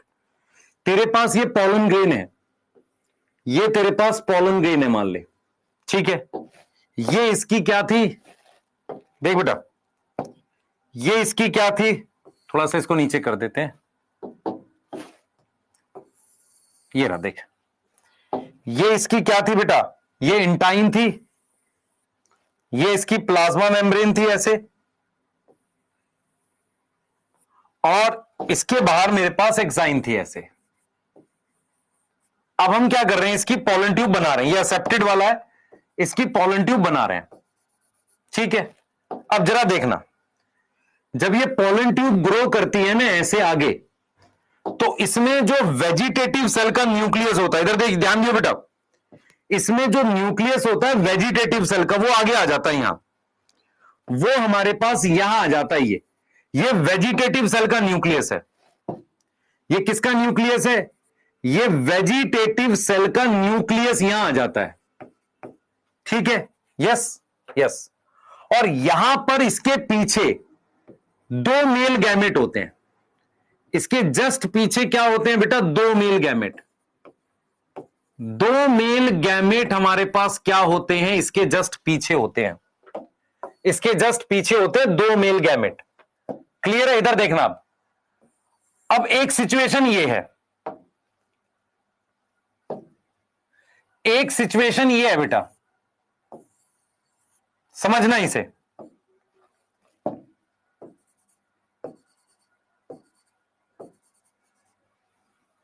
देखो, एक सिचुएशन ये है, पॉलन ट्यूब है, यहां पर ये वेजिटेटिव सेल का न्यूक्लियस है, यहां पर ये किसका न्यूक्लियस है, वेजिटेटिव सेल का न्यूक्लियस, ये पॉलन ट्यूब के टिप में होता है। और यहां पर ये क्या है बेटा, ये जो है ये जनरेटिव सेल का न्यूक्लियस है। ऐसा क्यों हुआ था? क्योंकि ये जो पॉलिनेशन हुई थी, ये पॉलिनेशन हुई थी 2 सेल स्टेज में। यहां पर पॉलिनेशन कितने सेल स्टेज में हुई थी, 2 सेल स्टेज में। याद करो 60% में ऐसा होता है। यहां पर कितने स्टेज में हुई थी, 3 सेल स्टेज में हुई थी। लेकिन जब ये पॉलन ट्यूब थोड़ी ग्रो कर जाती है ऐसे, जब ये ग्रो कर जाती है, तो ये वाला न्यूक्लियस, कौन सा न्यूक्लियस बेटा, ये वाला न्यूक्लियस डिवाइड करके 2 मेल गैमेट बना देता है। ये वेजिटेटिव सेल का न्यूक्लियस है और ये बन गए 2 मेल गैमेट। मैं ये कह रहा हूं, मेरी बात समझो मैं क्या कह रहा हूं। मैं ये कह रहा हूं कि पॉलिनेशन या तो 3 सेल स्टेज में होती है, 2 सेल स्टेज में होती है। अगर 3 सेल स्टेज में होती है तो स्टिग्मा के अंदर स्टार्टिंग से जो पॉलन ट्यूब आती है वो उसमें एक वेजिटेटिव सेल का न्यूक्लियस आगे होता है ये, और पीछे 2 मेल गैमेट होते हैं। लेकिन अगर 2 सेल स्टेज में होता है तो शुरुआत में जनरेटिव सेल का न्यूक्लियस होता है। वो जब स्टिग्मा में ग्रो कर जाती है ना पॉलन ट्यूब, उस वक्त वो डिवाइड करता है। तो क्वेश्चन आ सकता है कि अगर पॉलिनेशन 2 सेल स्टेज में हुई तो किस टिश्यू के अंदर वो जनरेटिव सेल का न्यूक्लियस डिवाइड करके 2 मेल गैमेट बनाता है स्टिग्मा के अंदर। तो आपको यह चीज समझनी पड़ेगी, आपको यह चीज समझनी पड़ेगी कि पॉलन ट्यूब की ग्रोथ के लिए, पॉलन ट्यूब ग्रो करती है किसकी हेल्प से? With the help of nutrition of vegetative cell, nutrition of vegetative cell. Vegetative cell का जो न्यूट्रिशन था उसकी मदद से ग्रो करती है। दूसरा पॉइंट क्या होता है कि पॉलन ट्यूब के टिप में, पॉलन ट्यूब की जो टिप होती है, टिप में एंजाइम होते हैं, enzyme to digest stigma, enzyme to digest stigma. Stigma को डाइजेस्ट करने के लिए एंजाइम प्रेजेंट है। Yes, enzyme to digest stigma.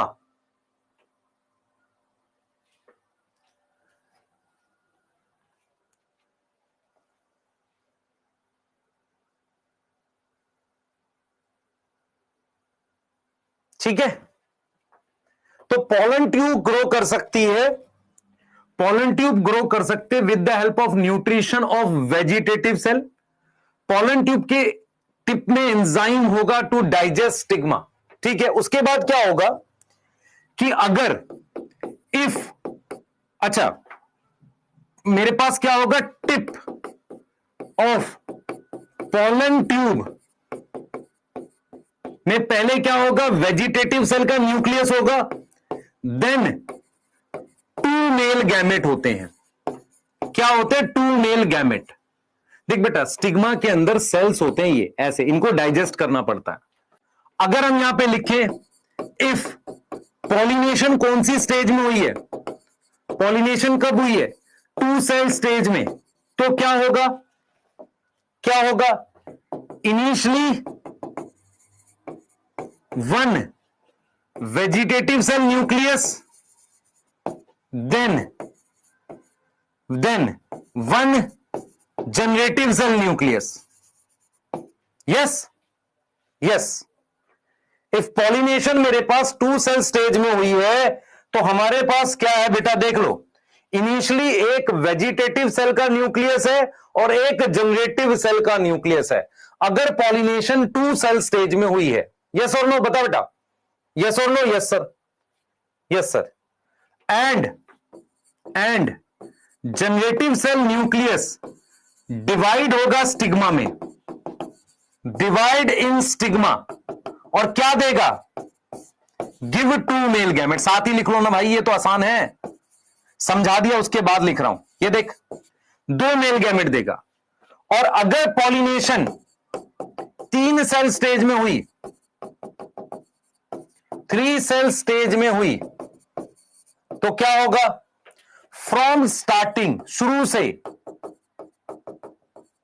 Pollen tube में क्या है? Pollen tube have vegetative cell nucleus and 2 male gamete. मैं आपसे एक सवाल पूछूंगा, इस सवाल का जवाब देना। यार ये 2 मेल गैमेट तो समझ में आ रहे हैं, जरूरी है डबल फर्टिलाइजेशन के लिए। ये वेजिटेटिव सेल का न्यूक्लियस क्या कर रहा है? ये क्या कर रहा है? एक्चुअल में क्या होता है कि पॉलन ट्यूब के अंदर अब सारा काम होना है, क्योंकि सारे मेल गैमेट अब पॉलन ट्यूब के पास आ गए। तो अब ऊपर वाला जो ये पॉलन, इसका कोई काम ही नहीं बचा है। तो क्योंकि सारी एक्टिविटी किसके पास है? पॉलन ट्यूब के पास है। तो न्यूक्लियस किसके पास होना चाहिए? वेजिटेटिव सेल का, पॉलन ट्यूब। क्योंकि वेजिटेटिव सेल के न्यूक्लियस की जिम्मेदारी है कि उस पॉलन ट्यूब को ग्रो कराकर एंटर कराना है ओव्यूल के अंदर।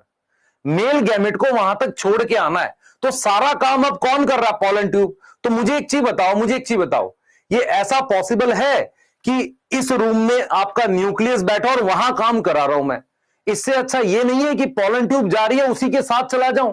काम तो मुझे कराना ही है ना, कंट्रोल करना है चीजों को। तो मैं ऊपर बैठ के यहां से क्यों कंट्रोल करूं? क्यों ना मैं ट्यूब के साथ ही चला जाऊं? यस, समझ में आ रही है? सेम स्पीशीज रिजेक्ट हो सकता है, यस सर। भाई मैं दूर बैठ के क्यों कंट्रोल करूं? मैं क्यों ना उसके साथ चला जाऊं? और मैं तब तक रहूं जब तक मैं एंट्री ना करा दूं। इसका मतलब एंट्री से जस्ट पहले वेजिटेटिव सेल का न्यूक्लियस डीजनरेट हो जाता है। और मुझे गैमेट 2 चाहिए, चाहे 2 सेल स्टेज में आए चाहे 3 सेल स्टेज में आए। अगर 3 में आएगा तो स्टार्टिंग से 2 मेल गैमेट है, ये रे देख, ये रे। लेकिन जब 2 में आएगा, शुरुआत में जनरेटिव सेल का न्यूक्लियस होता है, वो डिवाइड करता है। कौन सी डिवीजन करता है सर? माइटोसिस करता है। यस और नो बता बेटा। Yes yes. तो लॉजिकली ये समझ में आ रही है कि यार पॉलन ट्यूब जो है ना, पॉलन ट्यूब को ऊपर से खाना मिला ठीक है, लेकिन वो न्यूक्लियस साथ ले जाएगा ताकि चीजें अच्छी कंट्रोल कर सके, और पॉलन ट्यूब को नीचे मूव कराना है। ठीक है, हां ठीक है, बढ़िया है। चलियो, चलिए नोट करिए इसको, आगे चलते हैं। पॉलन ट्यूब को स्टाइल में ले जाना है। स्टाइल में बेटा ले जाना है मतलब क्या? वो स्टाइल में जाएगी है, स्टाइल दिखाएगी। पॉलन ट्यूब की ग्रोथ स्टाइल में कर रहे हैं।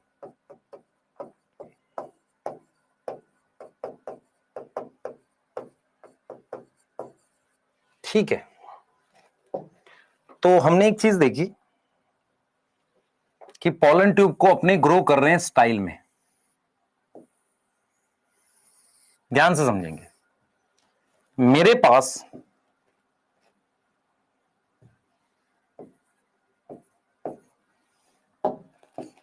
जरा ये देखें, ये पॉलन ग्रेन है, ये पॉलन ट्यूब ग्रो कर रही है। ये पॉलन ग्रेन है, ये पॉलन ट्यूब ग्रो कर रही है। ये पॉलन ग्रेन है, पॉलन ट्यूब ग्रो कर रही है। अभी तो मुझे बढ़िया लग रहा है, सब अच्छा चल रहा है।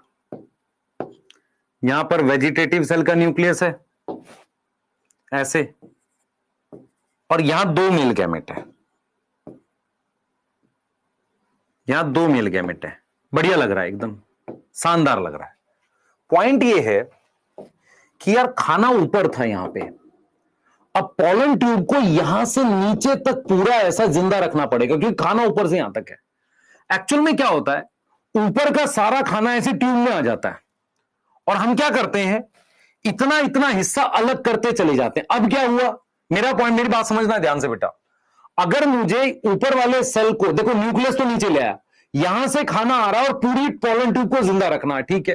लेकिन जब पॉलन ट्यूब बहुत लंबी हो जाती है, यहां से लेकर यहां तक जिंदा रखने की जरूरत नहीं है, क्योंकि ऊपर के इस हिस्से का कोई काम नहीं है। तो इस तरीके से जिंदा पॉलन ट्यूब को, मतलब काम की पॉलन ट्यूब को अलग करते चले जाते हैं। ऐसे वो ग्रो करती चली जाती है, अलग करके चले जाते हैं। इसका मतलब यह हुआ, सिर्फ इतना हिस्सा लिविंग है, इतना हिस्सा लिविंग है, सिर्फ इतना हिस्सा लिविंग है। इसे कहते हैं कैलोस प्लग। आपको लॉजिक समझ में आ रहा होगा कि अगर मैं पूरे ही पॉलन ट्यूब को जिंदा रखूं, यहां से लेकर यहां तक बहुत खाना लगेगा। लेकिन मेन चीज जो कि न्यूक्लियस है, वो तो नीचे है दोनों, और काम इन्हीं का है। तो जैसे जैसे पॉलन ट्यूब ग्रो कर गई, उसको अलग करते जाते हैं। जैसे इतनी अलग हो गई, फिर और ग्रो कर गई, फिर और अलग कर दी, ऐसे करते जाते हैं। और ये कैलोस प्लग क्या करते हैं, कैलोस प्लग क्या करते हैं, लिविंग पार्ट को सेपरेट करते हैं। तो क्वेश्चन आ सकता है कि जब पॉलन ट्यूब ग्रो करती है, ग्रो इन स्टाइल, तो क्या होता है सुनेंगे ध्यान से। मेरे पास कैलोस प्लग डेवलप करते हैं ताकि लिविंग हिस्से को बचा के ज्यादा एनर्जी दे सके।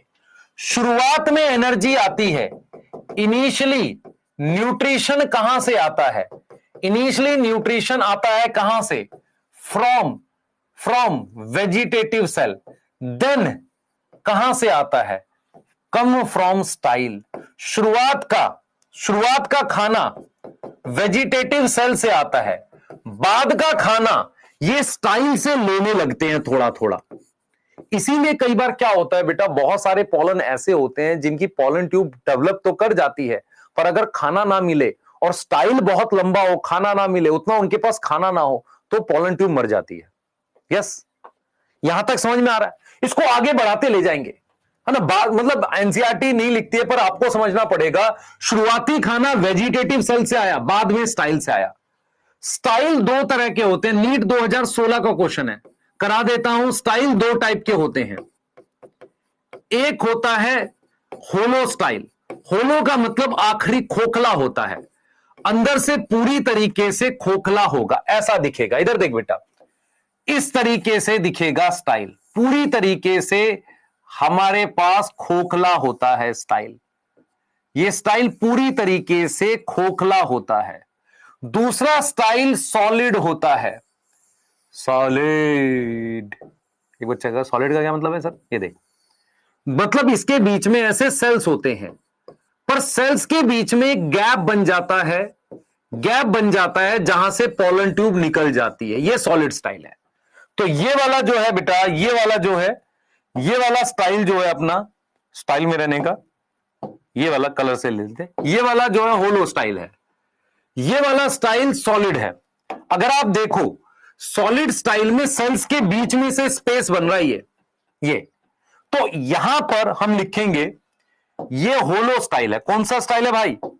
ये वाला स्टाइल कौन सा है? ये देख, ये वाला होलो और ये वाला सॉलिड है। सॉलिड स्टाइल में सेल्स होते हैं, लेकिन बीच में एक टिश्यू होता है, उसे कहते हैं ट्रांसमिशन और कंडक्शन टिश्यू। स्पेलिंग सर साफ नहीं आ रही है, उधर लिखूंगा, अभी देख लियो, कंडक्शन टिश्यू। तो होलो स्टाइल मोस्ट प्लांट में होता है, मोस्ट फ्लावरिंग प्लांट में। कौन सा होता है? होलो। और सॉलिड स्टाइल किस में होता है? सॉलिड स्टाइल कुछ प्लांट में होता है। सर एग्जांपल एनसीईआरटी में तो नहीं दे रखा, तो फिर मतलब ही नहीं लिखवाने का। सॉलिड स्टाइल में क्या होता है? ट्रांसमिशन, ट्रांसमिशन और कंडक्शन टिश्यू, मतलब बीच में जगह बनी रहती है थोड़ी सी। आ रही बात समझ? बता बेटा, आ रही बात समझ? बोल। Yes sir. बेटा जीसी का न्यूक्लियस डीजनरेट नहीं करता, वीसी का करता है। मैंने कहा बोला डीसी जीसी करेगा? जीसी तो डिवाइड करके दो मेल गैमेट बना दिया। क्लियर है? अब क्या होगा? अब क्या होगा? पॉलन ट्यूब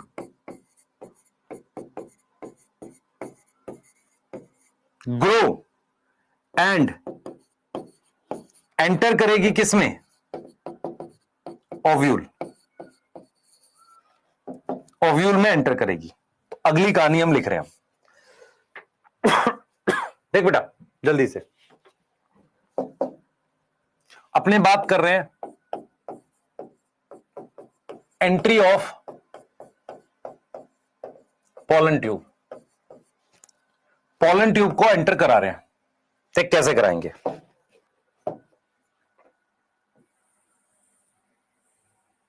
थोड़ा स्टाइल छोटा कर देंगे, अब मुझे इसका काम नहीं है। ये ओवरी है आपके पास, हम इसकी बात करने वाले हैं। आपके पास ये ओव्यूल है ऐसे, ये इसके इंटेग्यूमेंट, याद है दो इंटेग्यूमेंट होते हैं। यस यस सर, ठीक है। यहां इसके एम्ब्रियो सैक है, दिस इज एम्ब्रियो सैक। देख ले बेटा, ये एम्ब्रियो सैक है। यहां पर ये एक सिनर्जिड का सेल है, ये दूसरा सिनर्जिड का सेल है, और ये एग सेल है। मैंने बताया था ट्राइंगल बनता है इनका, ये एग सेल है। तो मेरे पास ये एक सिनर्जिड है,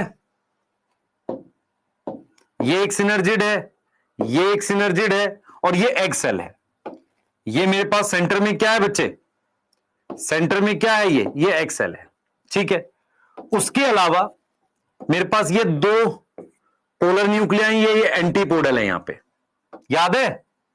यहां क्या है ये सर? एंटीपोडल है। यस, ये इसके गैमेट है। किसके गैमेट है? इसके न्यूक्लियस है। अब पोलन ट्यूब यहां से आ रही है, ऊपर से पोलन ट्यूब इस तरीके से आ रही है, ऐसे क्या लेकर आ रही है? दो मेल गैमेट ही ऐसे। अब इधर की कहानी सुन लो ध्यान से, ये यहां से एंटर करेगी, यहां से एंटर करेगी। ये कौन सा रीजन है बता?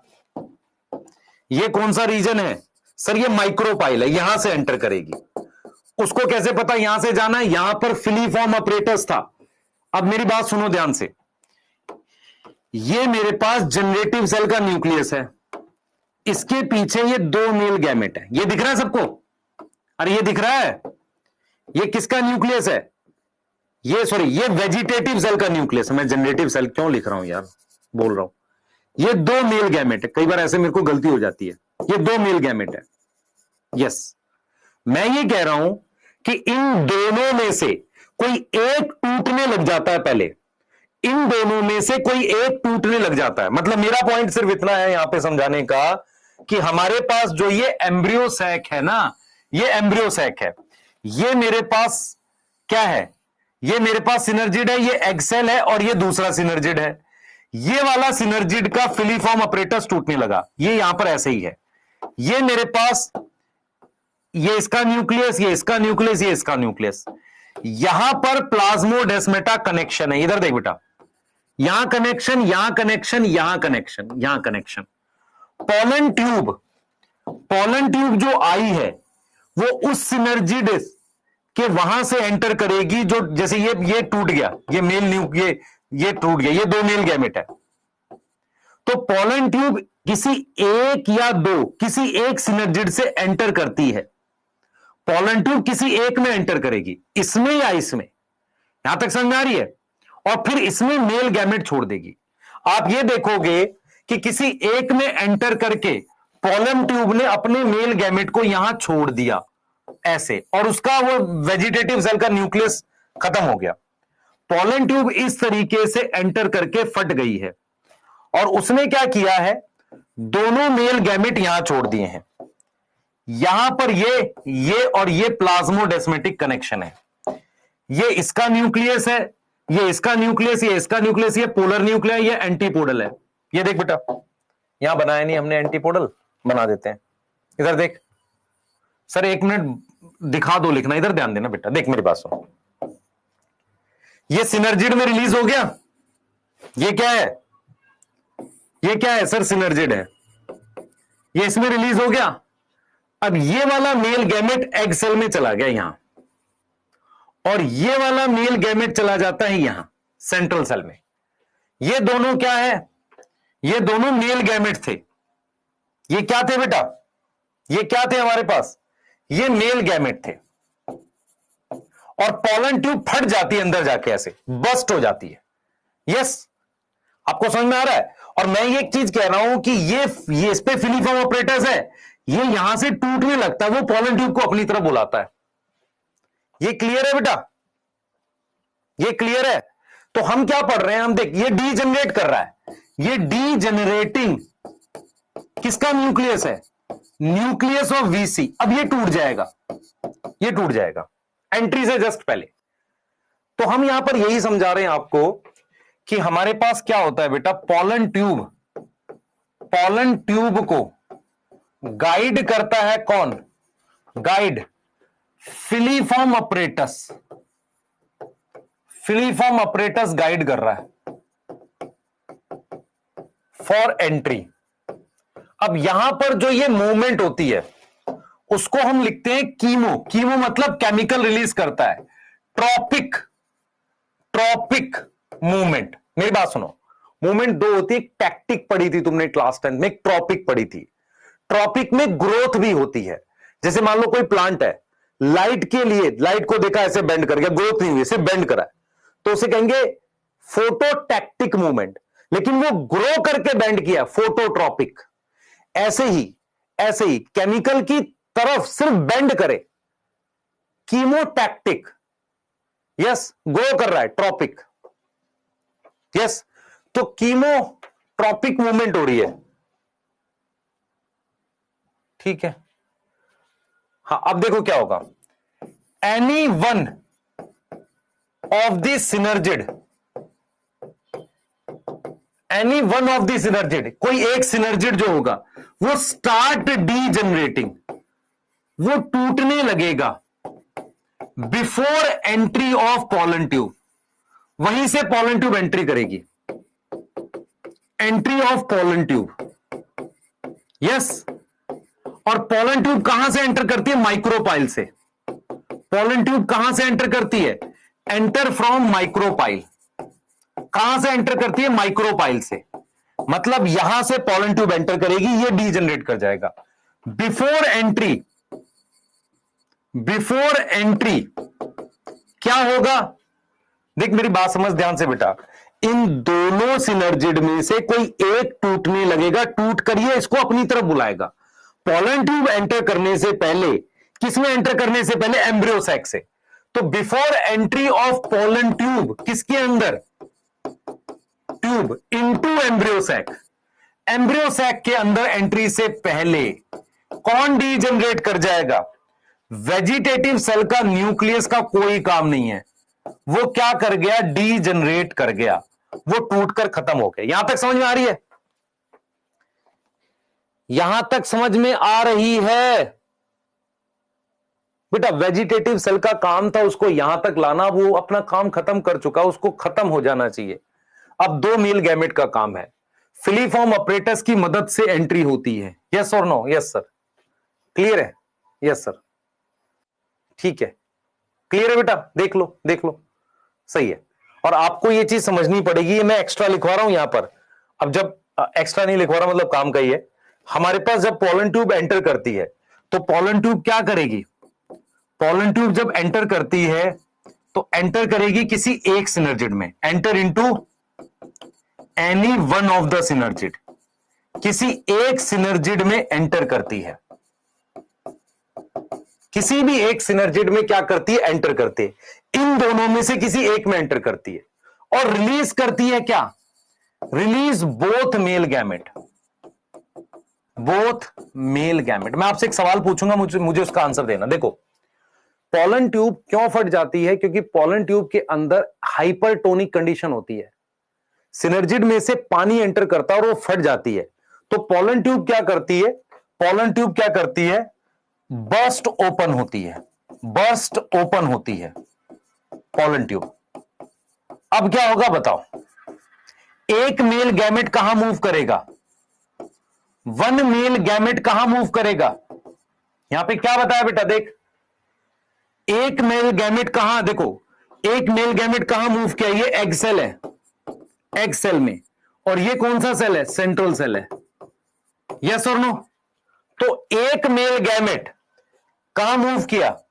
Move into egg cell, and another male gamete कहां एंटर करेगा? एंटर इनटू, हाँ बेटा, सेंट्रल सेल। यस, यस, ठीक है। एक एंटर किया है किसमें? एग सेल में। दूसरा एंटर किया है किसमें? सेंट्रल सेल में। ठीक है,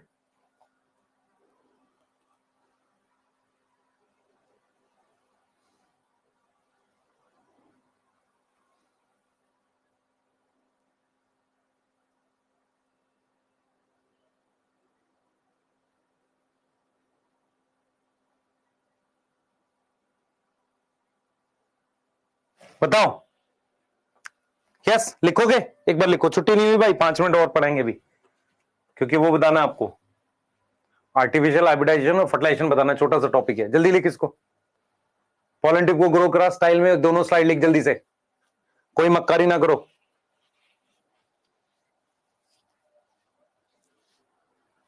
जल्दी करो, हाँ, खाली मक्कारी करते हो। सिनर्जी डीजनरेट कैसे होगा बेटा? डीजनरेट कैसे होता है कि जब पॉलन ट्यूब पॉलिनेशन हो जाता है ना, उसके बाद एक सिनर्जिड अपने आप टूट रहा होता है दोनों में से रैंडम, तो उधर से ही पॉलन ट्यूब एंटर करती है। यस, लिख लो ये वाला लिख ले, अगला लिख लो, ये लिख लो बेटा, ये लिख ले। यस, ये लिख ले, 1 मिनट दे बस, लिख लो जिसको लिखना होता है।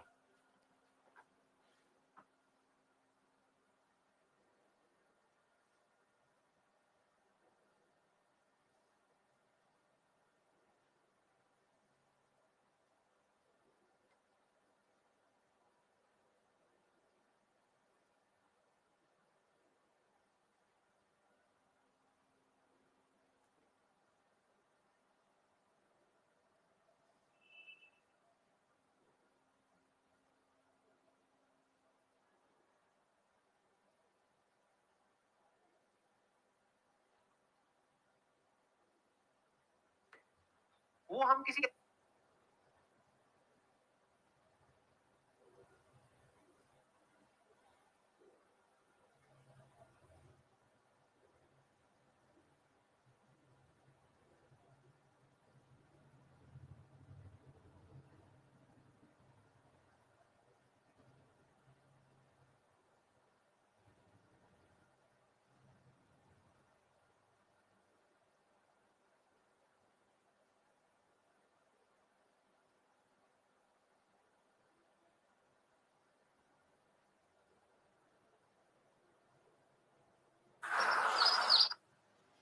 ठीक है, चलिए आगे चलते हैं। लास्ट चीजें बताते हैं। ये डायग्राम अगर किसी को बनाना है तो बना लो, अच्छा रहेगा, तुम्हारी एनसीईआरटी में बना हुआ है। ठीक है, चलिए। मैं मोटिवेशन वीडियो नहीं देख रहा बेटा, मैं क्लिक हो गया। सर को मोटिवेशन वीडियो की कैसे जरूरत होगी इस एज में, तो शायद नहीं। जो मेरा रिसेंटली 1-2 साल का एक्सपीरियंस है वो ये है कि सिचुएशन कंट्रोल करना बहुत इंपॉर्टेंट होता है अपने अराउंड। चीजें हाथ से स्लिप करती हैं धीरे धीरे, आपको करना पड़ता है। ठीक है बेटा, यस, ठीक है। तो चलते हैं एक बार आर्टिफिशियल हाइब्रिडाइजेशन बता देते हैं। आर्टिफिशियल हाइब्रिडाइजेशन का सिंपल मीनिंग होता है कि आप क्या कर रहे हैं, किसी प्लांट के पॉलन को अपनी मर्जी से किसी दूसरे पे ट्रांसफर कर रहे हैं, उसे आर्टिफिशियल हाइब्रिडाइजेशन कहते हैं। आर्टिफिशियल हाइब्रिडाइजेशन का क्या मतलब होता है बेटा, हम क्या करते हैं, ट्रांसफर करते हैं pollen artificially on desired plant. मैं आपसे एक सवाल पूछूंगा, उसका आंसर करना। देखो होता क्या है, हमारे पास यहां पे 2 टेक्निक हैं जो आपके लिए बहुत जरूरी हैं, जो आपको पता होनी चाहिए इसके लिए। एक होती है इमैस्कुलेशन। क्या होती है बेटा, इमैस्कुलेशन। इसको मैस्कुलेशन का मतलब है यहां पर मेल, इमैस्कुलेशन मतलब रिमूवल। हम रिमूवल करते हैं एंथर का, उसको कहते हैं इमैस्कुलेशन। यस और नो? Yes sir. दूसरी टेक्निक होती है बैगिंग। बैगिंग में क्या करते हैं, जैसे ये मेरे पास एंथर है इस प्लांट का, इस एंथर को मैंने काट दिया, दैट इज इमैस्कुलेशन। बैगिंग होता है कवर करते हैं स्टिग्मा को या पूरे ही पिस्टिल को, किससे, with the help of butter paper. Help of butter paper होता है एक। कब करते हैं, फर्टिलाइजेशन से पहले या बाद में? हाँ भाई, कब करेंगे, बिफोर फर्टिलाइजेशन और आफ्टर दोनों, एंड आफ्टर दोनों टाइम पे करते हैं। अब देखो मैं क्या करना चाह रहा हूं, ये एक बाइसेक्सुअल प्लांट है, बाइसेक्सुअल फ्लावर है इसमें, ध्यान से देखिए बेटा, बाइसेक्सुअल फ्लावर है। ये इसका एंथर है, ये इसका स्टिग्मा है, ये इसका एंथर है, ये इसका स्टिग्मा है।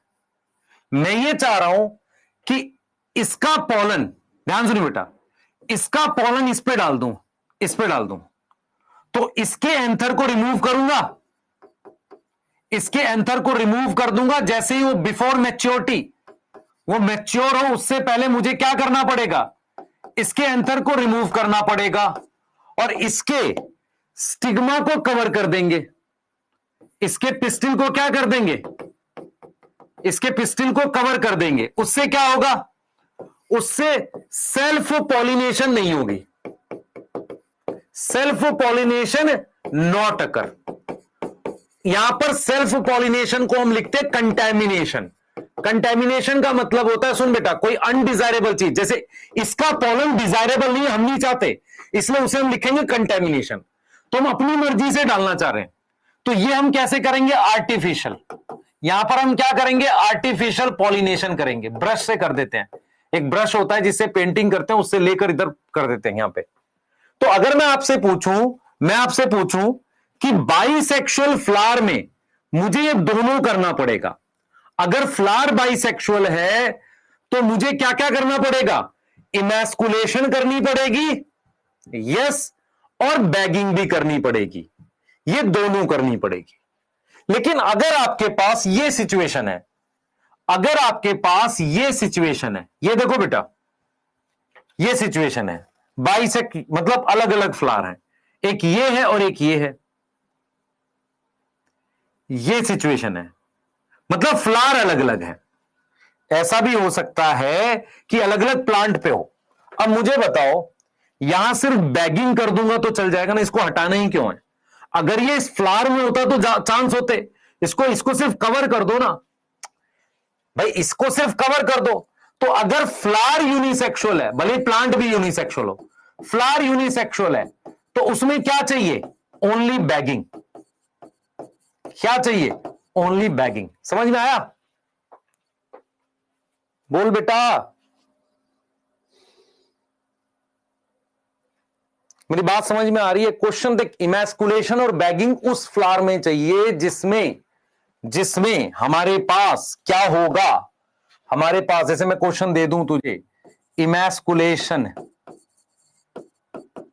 And bagging both require in A, both require in A हमने क्या लिख दिया, castor, B maize, C papaya, D china rose. अब बता, अब तुझे इसमें क्या करना है? सर मुझे बाइसेक्सुअल फ्लावर खोजना है, सिर्फ चाइना रोज बाइसेक्सुअल है। आ गया समझ? अरे बाइसेक्सुअल फ्लावर खोजना है।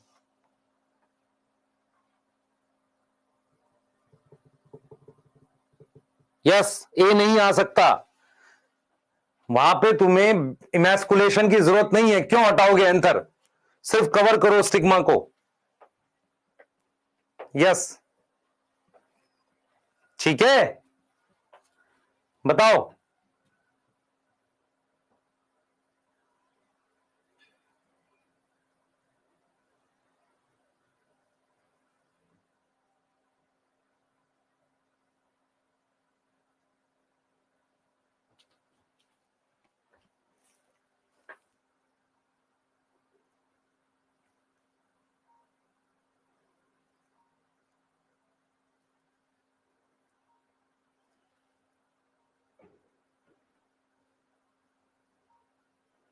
ठीक है बेटा, कर लोगे? चलो, चांसेस है कि कल एक लेक्चर आएगा रिकॉर्डेड, वही एक आपको थर्सडे तक देखना है, तो अपने वो स्टार्ट कर पाएंगे जेनेटिक्स। ठीक है, चलिए कल मिलते हैं। कल फर्टिलाइजेशन, पोस्ट फर्टिलाइजेशन, बेटा छोटे टॉपिक है, फर्टिलाइजेशन तो बहुत छोटा सा है, मेन है एम्ब्रियो डेवलपमेंट, एंडोस्पर्म डेवलपमेंट, और फ्रूट हम पढ़ चुके हैं। फ्रूट पढ़ चुके हैं कि नहीं मॉर्फोलॉजी में? यस, तो मेन सीड बढ़ाना है। ठीक है, चलिए मिलते हैं नेक्स्ट लेक्चर में। यस, चलो बाय, थक गया मैं।